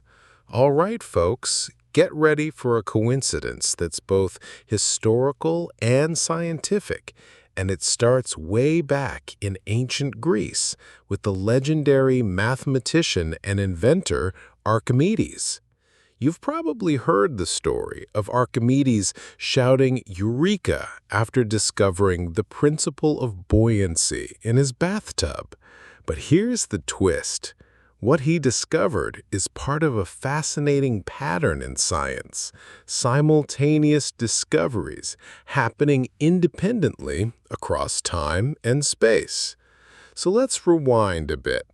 Archimedes, living around 287 to 212 BCE, was working on problems related to physics, geometry, and engineering. One of his most famous moments was when he realized how to measure the volume of irregular objects using water displacement. This simple, elegant solution allowed him to determine whether a crown was pure gold or mixed with silver. He literally had a eureka moment in his bathtub, and the story stuck in history because it was so human: curiosity, excitement, and discovery all at once. Now, here's where the coincidence comes in. Archimedes' discoveries weren't always unique in the grand scheme of science. Across history, many scientific breakthroughs have occurred independently, at roughly the same time in different places. Think of calculus. Both Isaac Newton in England and Gottfried Wilhelm Leibniz in Germany developed it independently, almost simultaneously. Or electricity. Multiple scientists in different countries made advances in understanding electric currents around the same era. It's like history produces these eureka coincidences over and over again. Why does this happen? It's a mix of timing, accumulated knowledge, and societal readiness. Archimedes lived in a period when geometry, mathematics, and early engineering were well developed. The intellectual environment set the stage for his insights. Similarly, when Newton and Leibniz were developing calculus, the scientific community had already laid the groundwork, so it was almost inevitable that someone would formalize it. The coincidence is not just in the discovery itself, but in how different minds, separated by geography, arrive at the same truth independently. Let's go back to Archimedes. His eureka moment feels almost magical, but in reality, it's a combination of observation, experimentation, and intuition. He noticed a problem, considered it carefully, and realized the principle without any modern tools. Centuries later, similar eureka moments happened all over the world as scientists hit on the same insights from different angles. The coincidence here is that great minds often converge on the same discoveries, seemingly simultaneously, like they're connected through the invisible flow of human knowledge. There's another layer that makes this coincidence even cooler: the emotional side of discovery. Archimedes' joy, excitement, and declaration of eureka captures the human experience of realizing something profound. Later, when Newton supposedly saw the apple fall and conceived the law of gravity, or when Watson and Crick understood DNA, the pattern repeats. Moments of sudden clarity hitting brilliant minds, often independently. It's a coincidence of timing, intellect, and circumstance all rolled into one. Psychologically, it also shows something fascinating about human progress. Innovations aren't just random, they're often waiting to be discovered once conditions are right. Archimedes could have invented his principle earlier or later, but the knowledge, environment, and personal insight all aligned perfectly. The same goes for later simultaneous discoveries, coincidences that show history has its own rhythm of invention. So when you think about Archimedes and his bathtub moment, don't just picture a single genius shouting in joy. Picture a pattern repeated across history where brilliant minds, separated by time and space, hit upon the same discoveries independently. The coincidence is not just in what was discovered, but in how human knowledge seems to crystallize at the right moments over and over again. Archimedes and the Eureka coincidence, a reminder that scientific discovery is sometimes a collective human adventure where ideas, timing, and curiosity collide in ways that feel astonishingly simultaneous. Newton and Leibniz, the calculus coincidence. All right, everyone, let's talk about a coincidence in the world of science that's almost too perfect to believe.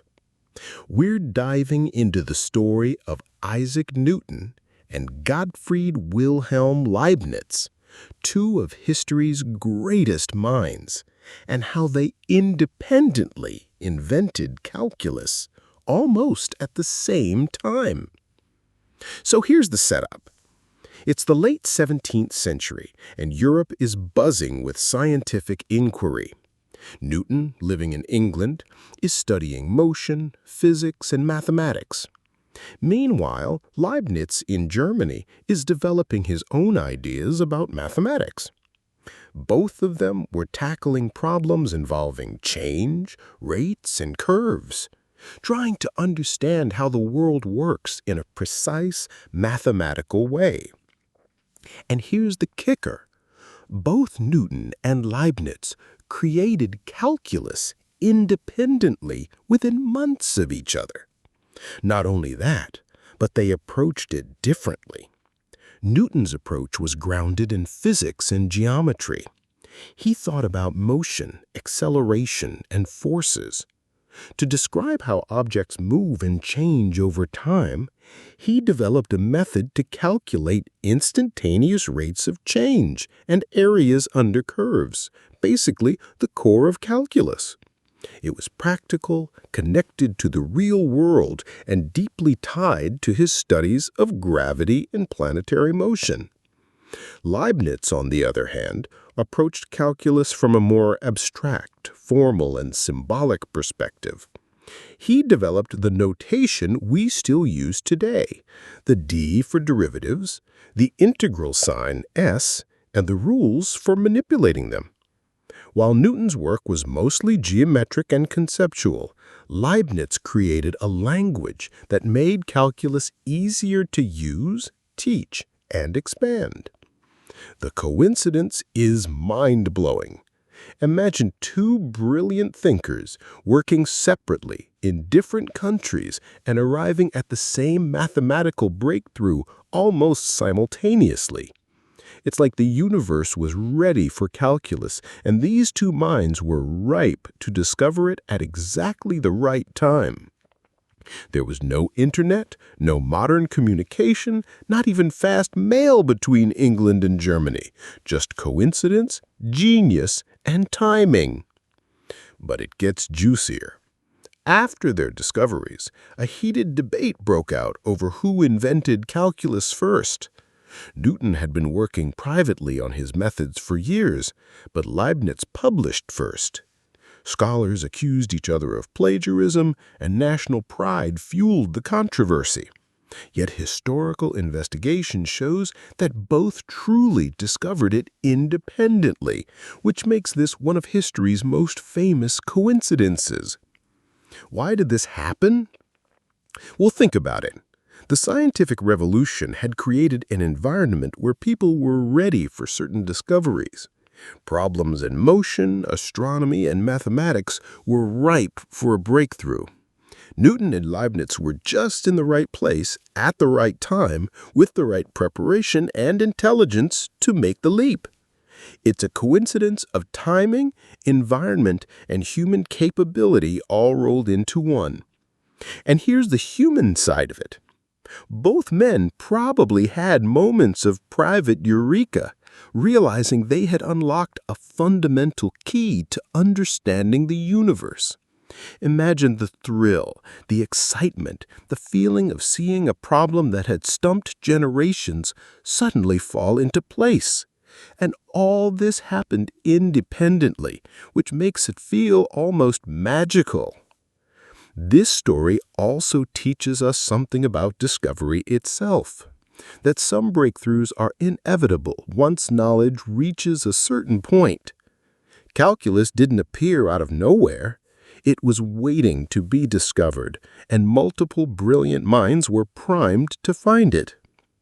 But the coincidence of two geniuses finding it almost simultaneously, completely independently, is what makes the story legendary. So when you think about calculus, don't just picture boring derivatives and integrals on a textbook. Picture Newton and Leibniz, separated by hundreds of miles, discovering the same fundamental tool for understanding the universe almost at the same time, each in their own way. The coincidence is extraordinary, a mathematical eureka that changed science forever. Newton and Leibniz and the calculus coincidence. Proof that sometimes history sets the stage perfectly for genius to strike, more than once in completely separate places. Einstein and the timing of relativity. Theory meets technology. All right, everyone, get ready for one of the coolest coincidences in the history of science. We're diving into Albert Einstein, the man who changed our understanding of space and time, and how the timing of his theories perfectly aligned with the development of technologies that could test them. It's like the universe set the stage just right for his genius. So let's start with Einstein's groundbreaking work. In 1905, he published his special theory of relativity, revolutionizing physics by introducing concepts like the speed of light as a constant, time dilation, and the idea that space and time are interconnected. 10 years later, in 1915, he unveiled the general theory of relativity, explaining how massive objects bend space-time, which predicted phenomena like the bending of light around stars. Mind-blowing stuff, right? Here's the kicker. When Einstein came up with these theories, the technology to test them didn't really exist yet. Telescopes, cameras, and other observational tools were still too primitive to measure tiny shifts in starlight or subtle gravitational effects. Yet, by pure coincidence, just a few years after his predictions, technology caught up perfectly, allowing scientists to verify his ideas. Take the famous 1919 solar eclipse experiment, for example. Einstein's theory predicted that light from distant stars would bend slightly when passing near the sun. During a solar eclipse, Arthur Eddington and his team measured this effect and found it matched Einstein's predictions almost exactly. The timing was uncanny. Just when technology and observation methods were advanced enough to test relativity, the opportunity appeared, and Einstein's theory was right on target. It's not just one experiment either. Over the following decades, advancements in radio astronomy, atomic clocks, and satellite technology allowed scientists to test time dilation, gravitational redshift, and GPS-based relativity effects.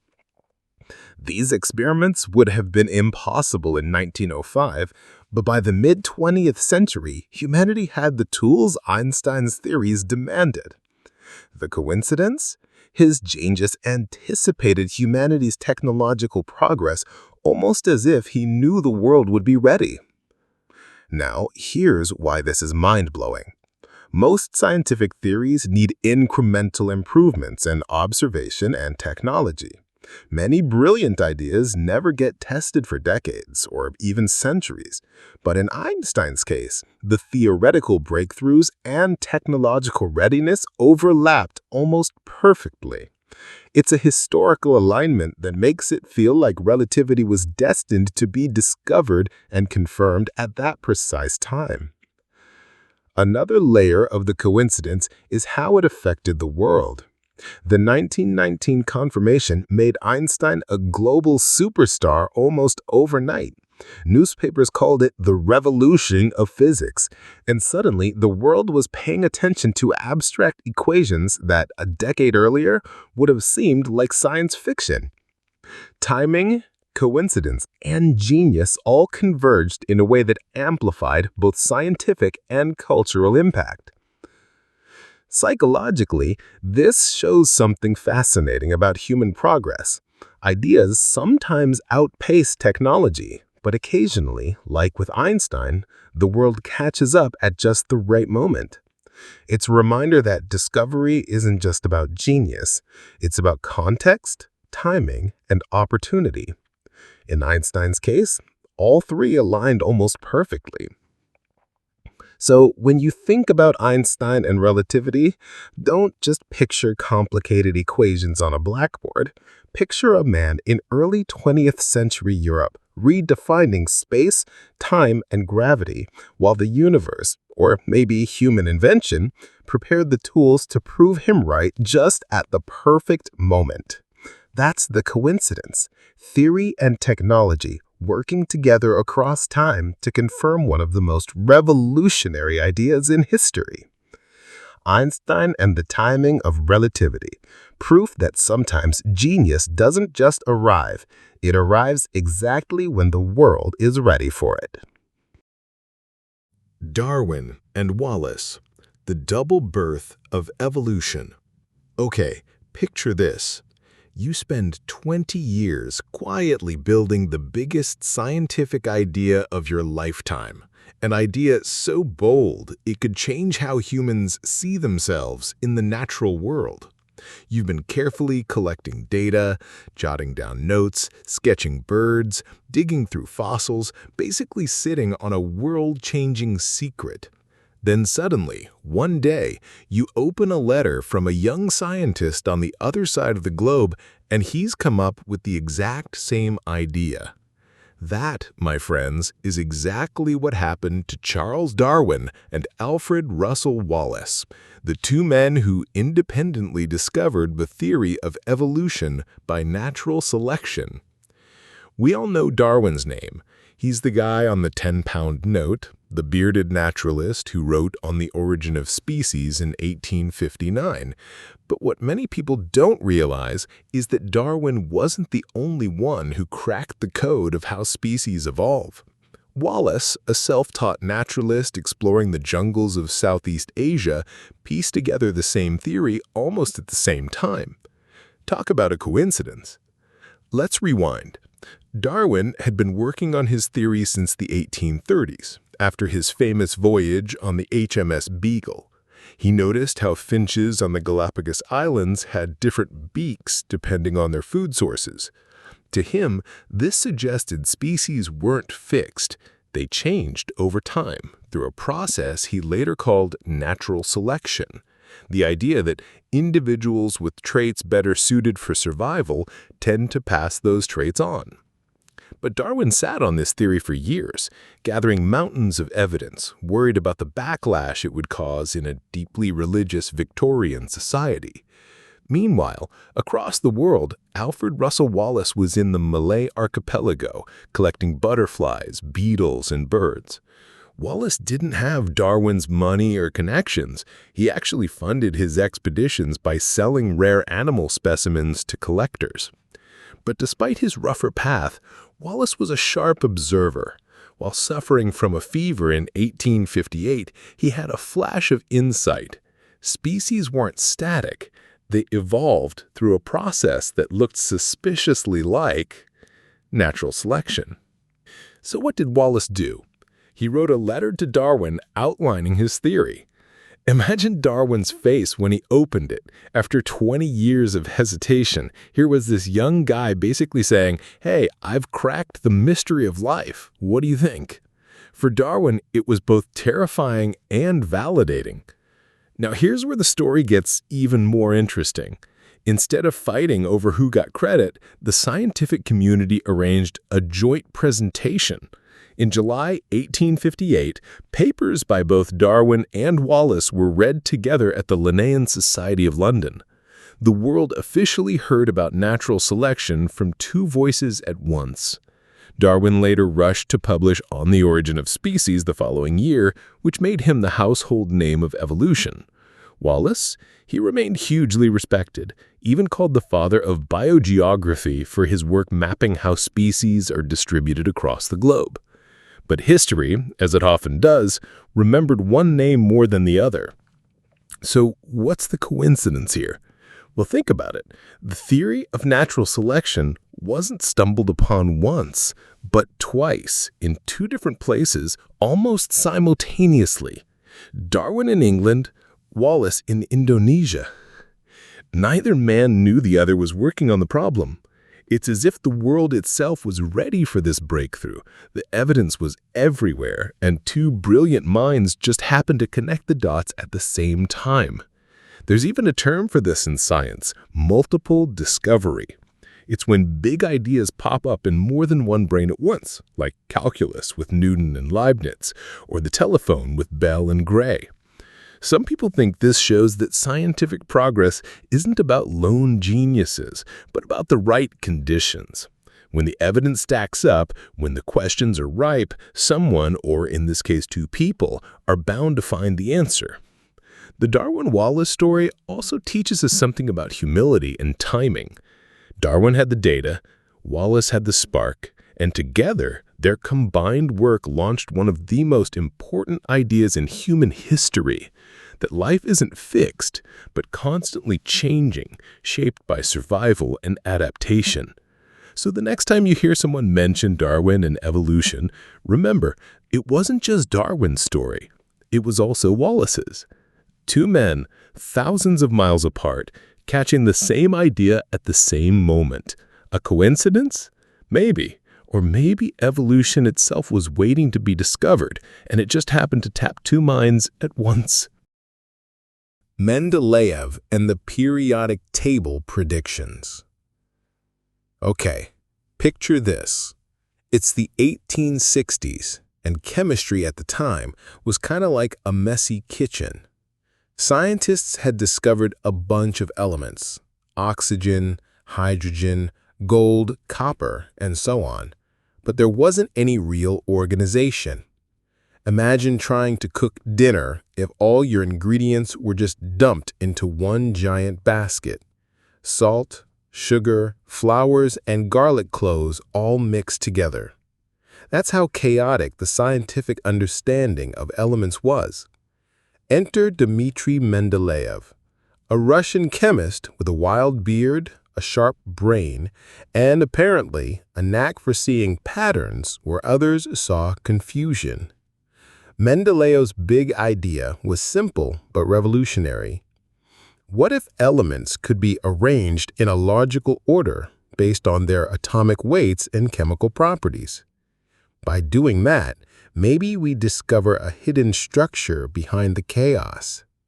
So in 1869, he sat down and began sorting. Think of it like playing the world's most complicated game of solitaire. He arranged the elements like cards, grouping similar ones into columns, metals in one column, gases in another, and so on. But here's the part that makes this story feel almost supernatural. While making his table, Mendeleev noticed that certain spots didn't quite fit. Instead of forcing things to line up, he left blank spaces. Now this was bold.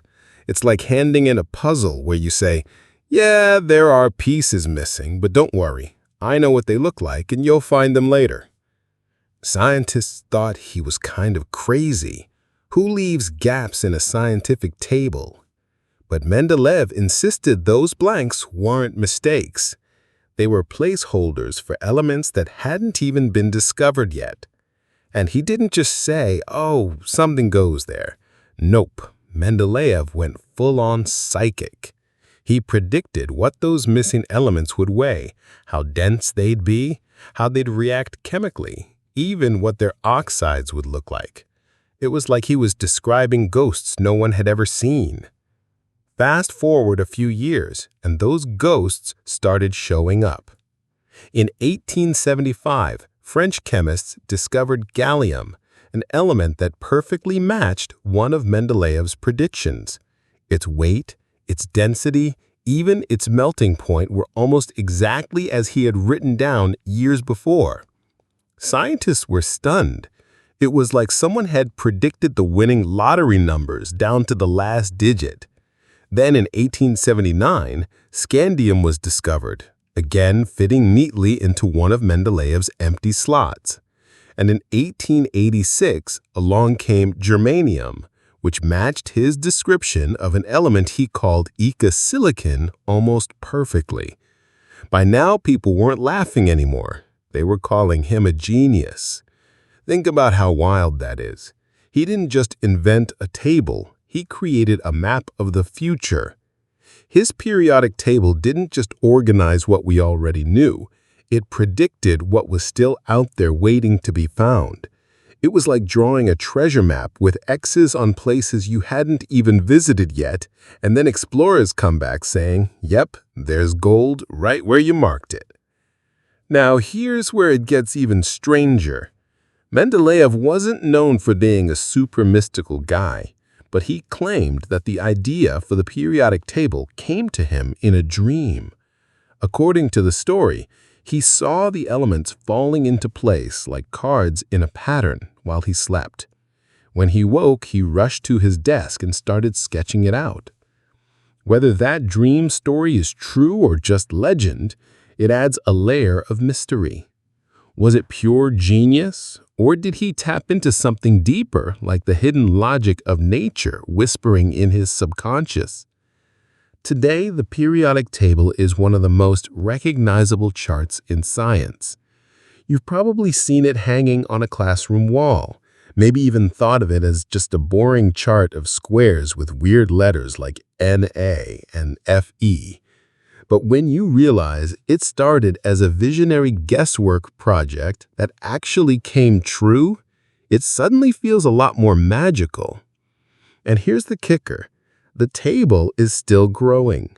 Mendeleev never knew about things like uranium splitting apart in nuclear fission, or the super heavy elements that scientists are creating in labs today, elements so unstable they exist for only fractions of a second.